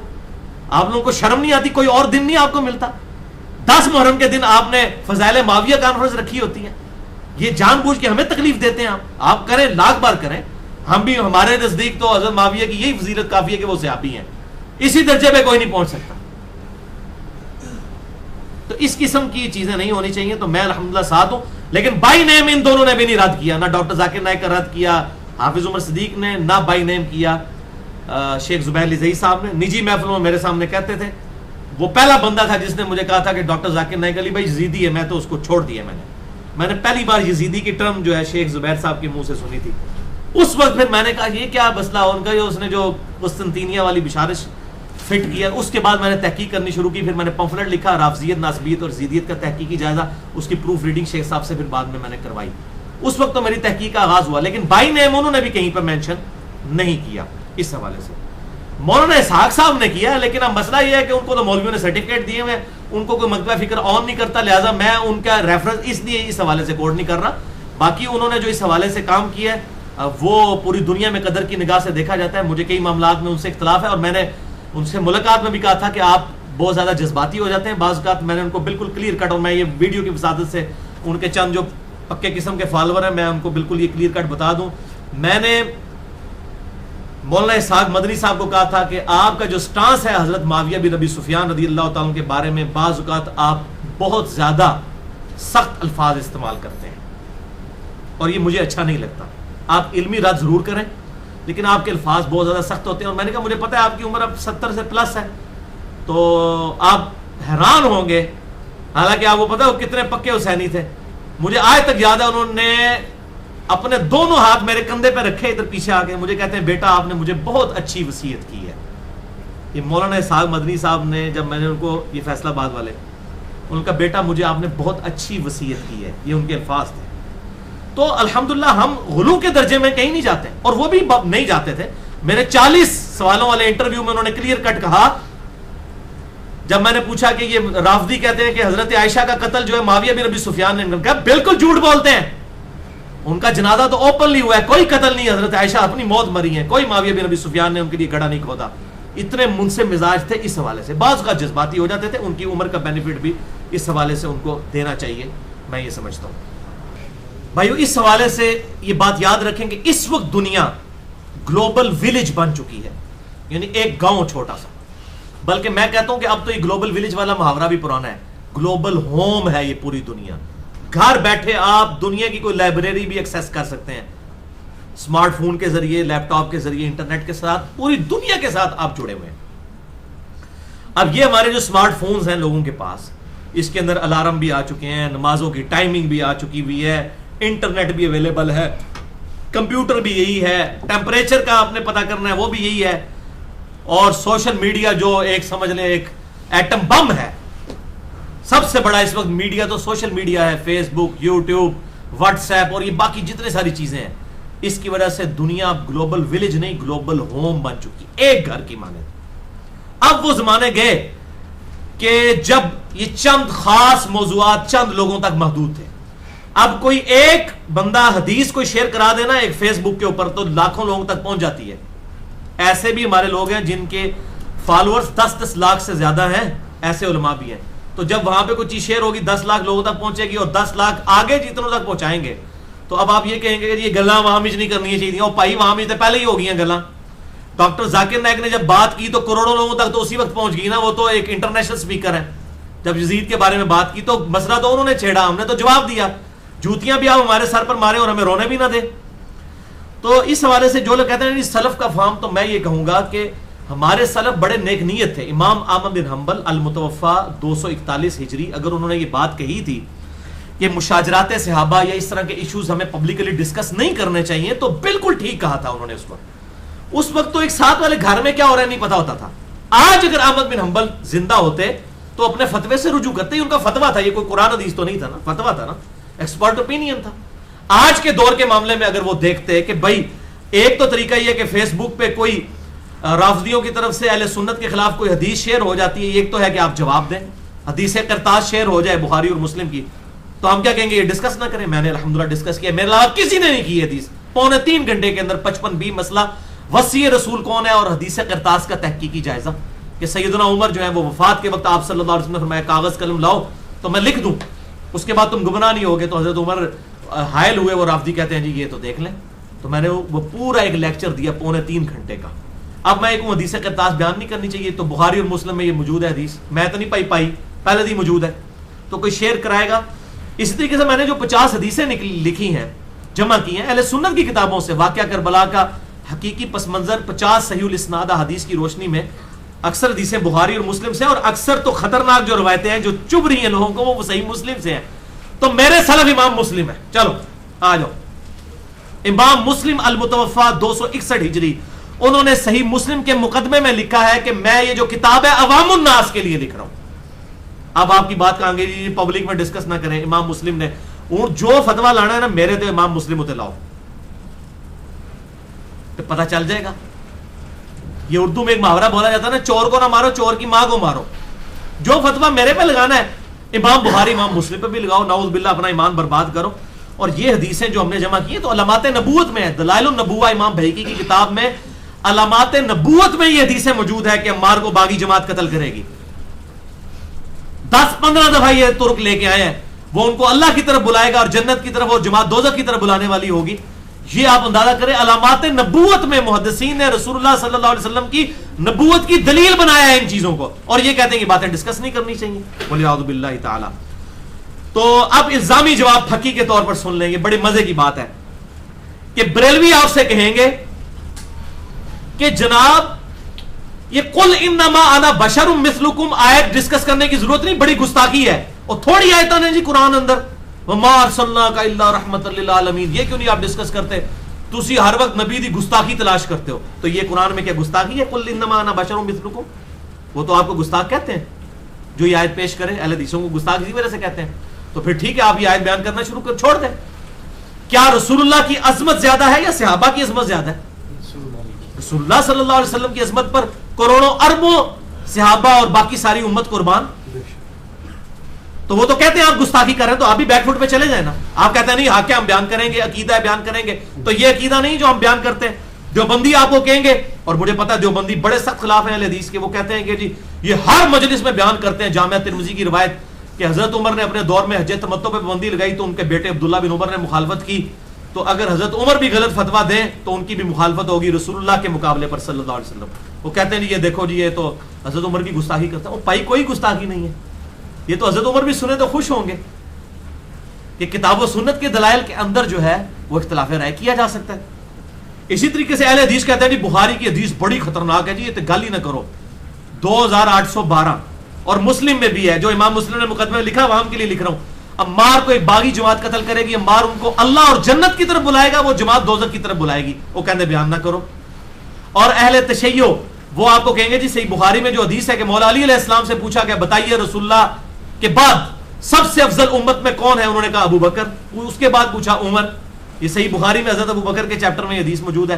تو وہ کہیں گے نہیں نہیں نہیں ہم تو حضرت علی کو افضل مانتے ہیں، آپ یہ حدیث نہ بیان کریں. تو پائی کنو کنو خوش کریے، اسی انشاءاللہ اللہ اور رسول نو خوش کریں گے، اور ان کا ہم کوئی پرواہ نہیں کریں گے. الحمدللہ آج بخاری اور مسلم کا اردو میں ترجمہ ہو چکا ہے، انگلش میں دنیا کی کئی کتابوں میں ترجمہ ہو چکا. اب حق چھپ نہیں سکتا نوجوان نسل سے. الحمدللہ بچے بچے کے ہاتھ میں بخاری مسلم آ گیا. اب لوگوں کو یہ کہیں گے کہ پتر نشان لوالا ہے ساڈے مولوی کو، اے حدیثاں پڑھنیاں نہیں، اے نہیں پڑھنیاں، اے آیتاں پڑھنیاں نہیں، اے نہیں پڑھنیاں. تو بھائی کو گل ہے کرنے والی، آپ بے عزت ہو گے، خود بے عزت ہوں گے اگر آپ اس طرح کی باتیں کریں گے. اور اسی لیے وہ کہہ رہے ہیں نا، کچھ علماء نے میٹنگ کر کے یہ کہا کہ علی کو جواب نہ دو یہ مشہور ہو جائے گا. دوسرے کہتے ہیں بھائی مشہور کے وہ پہلے ہی اتنا مشہور ہے، جواب دینا پڑا ہے. تو جواب دو، میں کہنا جواب دو اور بے عزت ہو گے. تھوڑی پبلک تو لتر مارے گی کہ بھی بخاری اور مسلم میں یہ حدیثیں موجود ہیں اور آپ اس کو کہہ رہے ہو تو سب سے پہلے صحیح بخاری صحیح مسلم کے اوپر فتویٰ لگاؤ. تو بھائی ایسی جدید صورتحال کے اندر دو قسم کی اپروچز ہیں، دو قسم کی اپروچز ہیں. اپروچ نمبر 1 یہ ہے جو یہ مولویوں کی ہے کہ جی کبوتر کی طرح آنکھیں بند کر لیں، آنکھیں بند کر لیں کبوتر کی طرح، اپنے مسئلے بیان کریں دوسرے چھوڑ دیں. اور دوسری اپروچ ہے منصفانہ اپروچ کہ حق کے ساتھ جو باتیں بخاری اور مسلم میں آئی ہیں صحیح سند کے ساتھ ہم تک پہنچی ہیں، ہم ان کو پبلک تک پہنچائیں. اور یہ قرآن نے ہمیں سکھائی اپروچ، فَأْتُوا بُرْهَانَكُمْ إِن كُنتُمْ صَادِقِينَ. لاؤ اپنی دلیل اگر تم سچے ہو. قرآن تو کافروں کہتا ہے اپنی دلیل پیش کرو، تو قرآن جس مخاطب کو کہہ رہے وہ مخاطب نہیں کہے گا کہ تم بھی دلیل پیش کرو. تو ہم الحمدللہ کتاب و سنت سے یہ دلیل پیش کریں گے. اور سورۃ النحل کی آیت نمبر 125 جس کے کانٹیکسٹ میں یہ 4 لیکچر چل رہے ہیں، ادعو الی سبیل ربک بالحکمہ والموعظۃ الحسنہ وجادلہم باللتی ہی احسن. اس کے تحت ہم الحمدللہ حق بات کر رہے ہیں. تو میں یہ دوسری اپروچ کے ساتھ ہوں، لیکن یہ بڑی مشکل اپروچ ہے، بڑے مضبوط اعصاب چاہیے. یہ سارے لوگ مخالف ہو جاتے ہیں. الحمدللہ یہ اللہ تعالیٰ نے مضبوط اعصاب دیے ہیں تو ان کو برداشت کریں، یہ اللہ کی دین ہوتی ہے الحمدللہ. اور پھر ذہانت اور انٹلیکچوئل لیول پہ جا کے تعصب سے پاک ہو کر حق بات لوگوں کو بتانا، اہل سنت کا صحیح منہج لوگوں کے سامنے پیش کرنا، یہ بڑا مشکل کام ہے. اور یہ الحمدللہ ہم کرنے کی کوشش کر رہے ہیں. اور تمام مکاتب فکر کی جو حق بات ہے وہ قبول کرتے ہیں، جو غلط بات ہے اس کا رد کرتے ہیں، ڈنکے کی چوٹ پہ کرتے ہیں. کسی کے ساتھ کوئی رشتہ داری نہیں ہے ہماری اس حوالے سے. تو الحمدللہ میں یہ اکثر کہتا ہوں کہ ہم نے یہ ایک انٹرنیشنل علمی جنرل سٹور کھولا ہوا ہے. جیسے وہ یہ بڑے بڑے انٹرنیشنل سٹور ہوتے ہیں نا، وہاں ہر قسم کا سودا بکتا ہے. آپ کے تو چھوٹے چھوٹے کنویں ہیں، کسی نے اپنی بحثیں جو ہے صرف رفع الیدین اور آمین تک رکھی ہوئی ہیں، کسی نے صرف اپنی سب و شتم تک رکھی ہوئی ہیں، کسی نے صرف تقلید تک رکھی ہیں، کسی نے گستاخانہ عبارتوں تک. پورا دین ادھر تھلے انہوں تک گھومتا ہے. یہ ہے الحمدللہ علمی جنرل سٹور. ہر ٹاپک ڈسکس کریں گے. اور الحمدللہ سینکڑوں موضوعات کمپیریٹیو اسٹڈی کرنے کے بعد میرے ریکارڈ ہو چکے ہیں. اور یہ الحمدللہ ویڈیو بکس ہیں. کتاب پڑھ، مجھے لوگ کہتے ہیں کتاب لکھیں. یہ ایک لیکچر حیات النبی پہ جو میں نے 2 گھنٹے کا دیا ہے، کتاب لکھوں تو 500 صفحے چاہیے، کون لکھے؟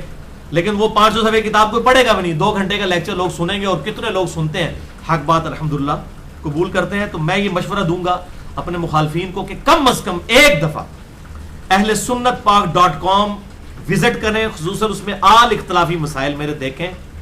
اور سینکڑوں موضوعات کے اوپر تقریباً 150-200 لیکچرز ریکارڈ ہو چکے ہیں کئی موضوعات کے اوپر. ان کو اسٹڈی کریں. اور آپ پھر mirza_95@yahoo.com پہ مجھے ای میل کر کے بتائیں کہ اردو لینگویج کے اندر کس بندے نے اس طرح کا کام کیا ہوا ہے. اور میں کوئی تکبر کے طور پہ نہیں کہہ رہا، میں اپنا درد آپ کے سامنے رکھ رہا ہوں. اور الحمدللہ آج دنیا میں 60% مسلمان اردو سمجھتے ہیں. انڈیا، پاکستان، بنگلہ دیش، نیپال، یہ 60% مسلمان تو یہاں کے ہیں. پوری دنیا میں انگلش سمجھنے والے تو 20-25% لوگ ہیں، 60% اردو سمجھنے والے لوگ ہیں. اور الحمدللہ ہماری دعوت ہر بندے تک پہنچ رہی ہے. اس حوالے سے دنیا کے ہر بر اعظم میں پہنچی ہوئی ہے. اور الحمدللہ ہر موضوع پہ، اور کئی موضوعات تو مولویوں کی کیپیسٹی سے باہر ہیں. اب میں آپ کو بتاتا ہوں ایک موضوع، مجھے بتائیں کسی نے لیکچر دیا ہو. پروفیسر رچرڈ ڈاؤکنز کی کتاب ہے دا گاڈ ڈیلوژن. ہمارے جیلم شہر کے اندر آج سے 5 سال پہلے تک یہاں پہ کچھ پروفیسر سے وہ کتاب بانٹ رہے تھے کہ کہ خدا کا نظریہ ایک ڈیلوژن فرسودہ ہے. اسلام آباد میں تو آپ چھوڑ دیں کیا حالت ہے, پوری دنیا میں سب سے زیادہ یہ کتاب چھپتی ہے خدا کے نظریے کے خلاف جو کتاب چھپتی ہے, یہ دا گاڈ ڈیلوژن ہے. رچرڈ ڈاؤکنز آکسفورڈ یونیورسٹی کا پروفیسر ہے, 78 سال اس کی عمر ہے, ابھی بھی زندہ ہے مردود, اللہ اس کو ہدایت دے. تو اس نے کتاب لکھی تقریباً 450 صفحات پر. میں نے وہ کتاب پڑھ کر میں نے اس کے اوپر 2 گھنٹے کا لیکچر اس کے جواب میں ریکارڈ کروایا ہے. الحمدللہ ہو کریٹڈ گاڈ اور جدید شیطانی وسوسوں کا تحقیقی جائزہ, مسئلہ نمبر 83B. کس مولوی کی کمپیٹنسی ہے کہ یہ کام کرے؟ ان بیچاروں کو تو سائنس, ان کو تو ابھی تک نہیں پتا چلا انگریزی مسلمانوں کی زبان ہے یا کافروں کی زبان ہے, جو بیچارے اس سے نہیں باہر نکلے ہوئے ہیں. وہ کہتے ہیں جی پہلے عربی سیکھو پائی, میں کہنا تسی انگریزی سیکھی ہے, آؤ انگریزی مناظرہ کرو میرے نال. خدا دا نا جی اللہ دے بندے ہو. یہ میں صرف الزامی بات پہ کر رہا ہوں, کدھر آئی نہ جائے کوئی مناظرہ کرنا, مناظرہ زیادہ کوئی نہیں کرنا پائی. اس حوالے سے آپ میری کلیریفیکیشنز بھی دیکھ سکتے ہیں. مسئلہ نمبر 108 میرا ریکارڈ ہے, انجینئر محمد علی مرزا کی website, YouTube channel, WhatsApp, Facebook اور لیکچرز کے حوالے سے میری کلیریفیکیشن کہ میری طرف سے عام اجازت ہے بغیر کٹنگ کے میرے لیکچرز کوئی اپلوڈ کرے.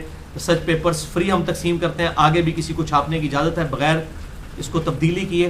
اور الحمدللہ 150 سے زیادہ اختلافی موضوعات پہ لیکچرز ہیں, 200 کے قریب الحمدللہ قرآنک لیکچر ہیں, 14 پارے ہمارے تقریباً کور ہو چکے ہیں الحمدللہ ان 200 لیکچرز کے اندر. تقریباً 200 ہیں, 190 کے قریب.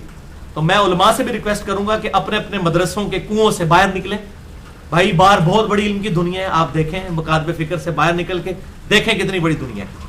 اب آخر میں ایک آیت کے حوالے سے کلیریفیکیشن دے دوں, یہ اکثر لوگ اس حوالے سے پیش کرتے ہیں. وہ سورۃ البقرہ کی ہے, آیت نمبر 133 اور 141. یہ 2 دفعہ آیت آئی ہے.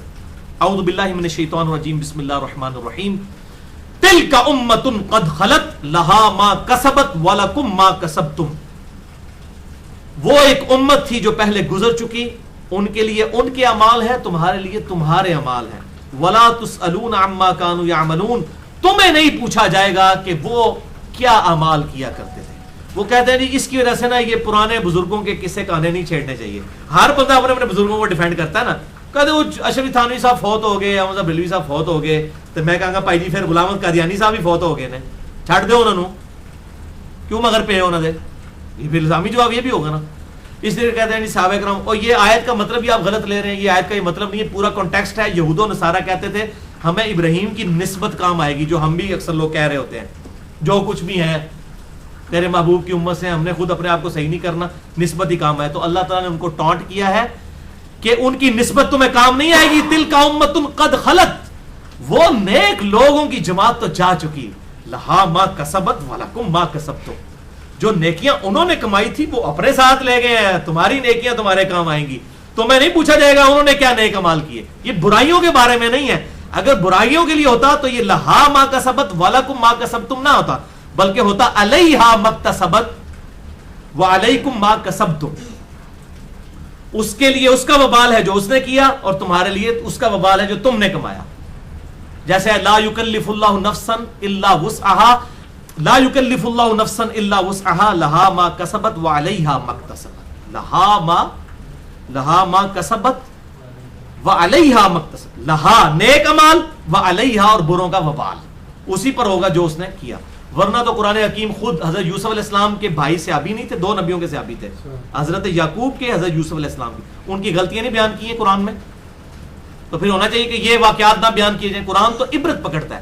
آدم علیہ السلام کا بھی کہا کہ سورہ اعراف میں کہ آدم علیہ السلام کی غلطی اس لیے بیان کی تاکہ تم عبرت حاصل کرو اولاد آدم, کہ تم اس طرح گمراہ نہ ہو جانا جس طرح شیطان نے ورگلایا تھا حضرت آدم علیہ السلام کو.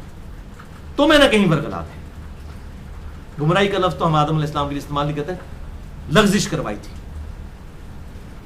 تو اچھا اس میں یہ کہتے ہیں کہ جی تسی جڑا ہے جنگ جمل صفین نہروان سے کون سی عبرت حاصل کرنی پائی. سب تو بڑی عبرت آج دے دور دی امام مہدی کی خوشخبریاں نہیں ہیں ابو داؤد اور مسند احمد کے اندر, کہ اس وقت تک قیامت نہیں آئے گی کہ جب تک میری بیٹی فاطمہ کی اولاد میں سے میرے نام پر, جس کے باپ کا نام میرے باپ کے نام پر, اس کی ماں کا نام میری ماں کے نام پر ہوگا, امام محمد بن عبداللہ مہدی نہ پیدا ہو جائے, پوری دنیا کو انصاف سے بھر دے گا. تو امام مہدی جو ہے وہ حضرت حسن حسین کی اولاد میں سے ہوں گے, وہ یزیدی ہوں گے. خلافت قائم کرنے کے لیے آپ کو پتا ہونا چاہیے کہ خلافت کے ساتھ ظلم کیا ہوا, خلافت کیسے ملوکیت میں بدلی. یہی تو مولانا مودودی کا مقدمہ تھا خلافت و ملوکیت کے اندر. ان کو کسی سے تکلیف نہیں تھی. اور مولانا مودودی نے جواب دیا تھا, یاد رکھیں, محمود احمد عباسی ناسبی منکرین حدیث, اس نے کتاب لکھی تھی حضرت علی کے خلاف, اس کا جواب دیا تھا مولانا مودودی نے کہ آپ لوگ یہ بات کیا کر رہے ہو. اچھا اس کو سارے جو ہے نا, وہ فیض عالم صدیقی ہمارا جیلم کا تھا, یہاں پکا ناسبی, مرتے دم تک اہل حدیث مسجد کا امام رہا, ٹھیک ہے, اس وقت پھر اس کو وہ قتل بھی ہو گیا تھا. تو مسئلہ یہ کہ اپنی زندگی میں تو سپورٹ کرتے رہتے ہیں, بعد میں کہتے ہیں ہمارا اعلان برات ہے. ابھی بھی اعلان برات تو کوئی نہیں, اس کے خلاف کو کتاب تو کوئی نہیں آئی ہے. ایک شیخ زبیر صاحب نے اس کے خلاف کو بات لکھی ہے, باقی اعلان برات تو لکھا ہوا اگر آیا بھی ہے تو کہتے ہیں جی وہ جی امام بخاری کو کھوتا کہتا تھا, او بھائی یہ ان کو تکلیف ہے, اس نے حضرت علی کو جو گالیاں نکالی اس کی کوئی تکلیف نہیں کسی کو. یہ تو نہیں ہونا چاہیے نا. تو یہ بالکل غلط پیش کرتے ہیں. تو الحمدللہ خلافت کے قیام کے لیے ضروری ہے کہ امت کو یہ بات پتہ ہو. اور دوسری بات, پھکی کے طور پر قرآن کا حوالہ بھی لے جائیں اس حوالے سے. کتمان حق کرنے والے, سورۃ البقرہ آیت نمبر 159 اور 60 ہے. اعوذ باللہ من الشیطان الرجیم, بسم اللہ الرحمن الرحیم. ان الذین یکتمون ما انزلنا من البینات, بے شک جو لوگ چھپا لیتے ہیں جو ہم نے نازل کی ہیں روشن چیزیں, قرآن کی آیات یا آپ صلی اللہ علیہ وسلم کی احادیث بھی, وہ بھی اللہ کی طرف سے, وہی خفی تو ہے, والہدا, اور ہدایت کی باتیں, من بعد ما بیناہ للناس, بعد اس کے کہ ہم نے لوگوں کو ان کو بیان کر دیا لوگوں کے لیے, فی الکتاب, اپنی کتاب میں, اولئک یلعنہم اللہ ویلعنہم اللاعنون, ایسے لوگوں پر اللہ کی لعنت اور تمام لعنت کرنے والوں کی لعنت ہے جو حق بات کو چھپا لیتے ہیں, کتمان حق کرنے والے لوگ ہیں. الا الذین تابوا, ہاں مگر اگر کوئی توبہ کر لے, واصلحوا, اور اپنی اصلاح کر لے, وبینوا, اور خالی اصلاح نہیں, وہ چھپائی ہوئی حدیثیں اور آیات بیان بھی لوگوں سے کریں, فاولئک اتوب علیہم, تو ایسے لوگوں کی اللہ تعالیٰ توبہ قبول کرے گا. وانا التواب الرحیم, اور میں توبہ قبول کرنے والا مہربان ہوں. کتمان حق اتنا بڑا جرم ہے کہ قرآن میں لعنت اللہ تعالیٰ نے کی ہے.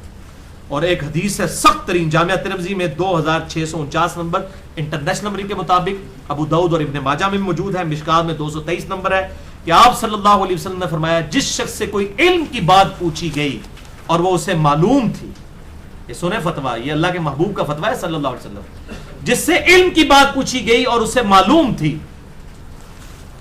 اور اس نے وہ لوگوں سے چھپا لی اور نہ بیان کی, تو قیامت والے دن اس حال میں پیش ہوگا کہ اس کے منہ میں آگ کی لگاؤں ہوگی. اکثر علماء کے ساتھ یہ معاملہ ہونے والا ہے جو کہتے ہیں جی اپنی مطلب نہیں گلا بیان کرو, دوسری نہ کرو. تو یہ کتمان حق کرنا تو علماء یہود کا طریقہ کار تھا, قرآن حکیم نے ان کی یہ بیماری بیان کی ہے, اور یہ نہ سمجھے کہ یہودیوں کی ہے. بخاری اور مسلم کی متفق علیہ حدیث ہے, بخاری میں 7320, مسلم میں 6781, کہ تم بھی اگلے لوگوں کے طریقے پر چل پڑو گے, قدم با قدم, بالشت بر بالشت. اگر اگلے لوگوں میں سے کوئی گوہ کے سوراخ میں داخل ہوا تو تم بھی اس میں داخل ہوگے. صحابہ نے عرض کی صلی اللہ علیہ وسلم ورضی اللہ عنہم اجمعین, کیا ان سے مراد یہود و نصارہ ہیں؟ آپ نے فرمایا اگر وہ لوگ مراد نہیں تو اور کون لوگ مراد ہیں؟ تو یہود و نصارہ کی یہ خرابی, کتمان حق, حق کو چھپانا, یہ اس امت کے اندر بھی ولیعوذ باللہ تعالی یہ لعنت اور یہ معاملات آ چکے ہیں. اللہ تعالی ہم سب کو اس معاملے میں محفوظ فرما کر حق گوئی کی آواز بلند کرنے کی توفیق عطا فرمائے. اب میرا آخر میں اعلان ایک سن لیں میری طرف سے کہ بھائیو, میں نے اپنی طبیعت پر جبر کر کے یہ اپنی 4 قرآن کلاسز قربان کی ہیں, اور آپ لوگوں کے ساتھ بھی ایک معاملہ ہوا. میں نے یہ کوئی خوشی سے نہیں کیا, مجھے پتا ہے میں کتنی اذیت سے گزرا ہوں ان لیکچرز کو تیار کرنے کے لیے. تو یہ 1 سال تک میں برداشت کرتا رہا, پھر لوگوں نے بار بار ای میلز بھیجی, فون آئے کہ جی ایک دفعہ ضرور ریکارڈ کروائیں. تو میں نے لوگوں کے کہنے کے اوپر اپنی طبیعت پر جبر کر کے یہ 4 لیکچرز 124 A, B, C اور D ریکارڈ کروا دیے ہیں. اور یہ لیکچرز انشاءاللہ انجینئر محمد علی مرزا کا دفاع نہیں ہے, بلکہ کتاب و سنت اور اجماع کا دفاع ہے انشاءاللہ تعالی. اور قیامت تک لوگ خود فیصلہ کریں گے کہ حق بات کیا تھی. اور مجھ سے اختلاف کا دروازہ قیامت تک کے لیے کھلا ہے, لیکن علمی دلائل کے ساتھ, جذبات کے ساتھ نہیں. ہر بندے کو حق پہنچتا ہے, وہ اختلاف رائے. جب میں حق رکھتا ہوں تو میں دوسروں کو کیسے حق چھین سکتا ہوں؟ لیکن اختلاف رائے کریں, گالی گلوچ کرنا, کسی کو سرٹیفکیٹ جاری کر دینا, یہ آپ کام نہ کریں. نہ اللہ تعالیٰ نے آپ کی یہ ڈیوٹی لگائی ہے, آپ اپنی آخرت نہ برباد کریں. اس قسم کی ڈیوٹی خود لے کے اپنے ذمہ اور اپنی آخرت کی فکر کریں. اب اس کے علاوہ کوئی الزامات کوئی بچیں گے نہیں, وہ سارے اس کے اندر کور ہیں, میں نے ہر لحاظ سے کور کر دیے. پھر بھی اگر کوئی الزام آئے تو آندہ میں نے اس ٹاپک پہ بالکل بات نہیں کرنی. یہ میں نے اپنے ساتھ اور کتنے اپنے سینئر بزرگوں کے ساتھ عہد کیا ہے. اس کے بعد جس نے سوال کرنا ہوگا صرف mirza_95@yahoo.com پہ مجھے ای میل کر کے مجھ سے تسلی والا جواب بھی لے سکتا ہے. اگر کوئی علمی پھکی چاہیے ہوگی تو انشاءاللہ تعالی وہ بھی اویلیبل ہوگی. پھکی والا معاملہ انشاءاللہ کبھی بھی ختم نہیں ہوگا, اویلیبل ہے. اور الحمدللہ دنیا میں 60% کے قریب مسلمان اردو زبان سمجھتے ہیں. یہ دعوت انشاءاللہ کروڑوں لوگوں تک پہنچی ہے اور پہنچے گی. انڈیا, پاکستان, بنگلہ دیش کے اندر, پوری دنیا کے اندر جہاں جہاں بھی اردو جاننے والے لوگ ہیں, اور دنیا کا کوئی بر اعظم نہیں لوگ موجود نہ ہو, اور الحمدللہ انہی علاقوں کے لوگ ہیں جو ڈائنامک یعنی اسلام کی لیڈرشپ کے اوپر پوری دنیا کے اندر جو لیڈنگ طور پر اسلام کو پھیلا رہے ہیں, وہ انڈیا, پاکستان, بنگلہ دیش کے لوگ ہیں. کدھر بھی آپ چلے جائیں, مشرق وسطیٰ کے لوگ بعد میں آتے ہیں, یہ لوگ لیڈنگ پوزیشن پہ ہیں. اور الحمدللہ یہ حق بات پہنچے گی. میں سب سے یہ ریکویسٹ کروں گا کہ اس حق بات کو پہنچائیں. اور ایک خاص بات یہ کہ خدا کے لیے مولویوں کی اصلاح کی کوشش نہ کریں. مولوی بیانڈ ریپیئر ہے. کوئی گول کیپر اپنے پول میں گول نہیں پھینکتا, وہ تو ڈیفینڈ کرنے بیٹھا ہے اور اس کی مجبوری آپ سمجھیں. ہو سکتا ہے میری بھی اگر روٹی دین کے ساتھ جڑی ہوتی میں ان سے زیادہ حق چھپانے والا ہوتا. اللہ کا شکر ادا کرے کہ ہمیں یہ تقدیر نے ہمارے پہ غلبہ کیا نا کہ ہمیں ویسے حالات نہیں دیے. تو ان پہ غصہ بھی نہ کھائیں اور ان کے ساتھ مناظرہ بھی نہ کریں, ان کو ان کے حال پہ رہنے دیں, ان کی پبلک تک بات پہنچائیں. پبلک انشاءاللہ حق بات قبول کرے گی. اور میں تمام دنیا میں جو مسلمان ہیں اس دعوت حق کو پھیلانے کے لیے ہمارا ساتھ دے رہے ہیں ان سے دعا کروں گا. اپنے لیے اور میرے لیے وہ دعا کریں جو امام کائنات سید الاولین والآخرین شفیع المذنبین رحمت للعالمین سیدنا و مولانا امام اعظم محمد رسول اللہ صلی اللہ علیہ وسلم کی اکثر دعا ہوتی تھی.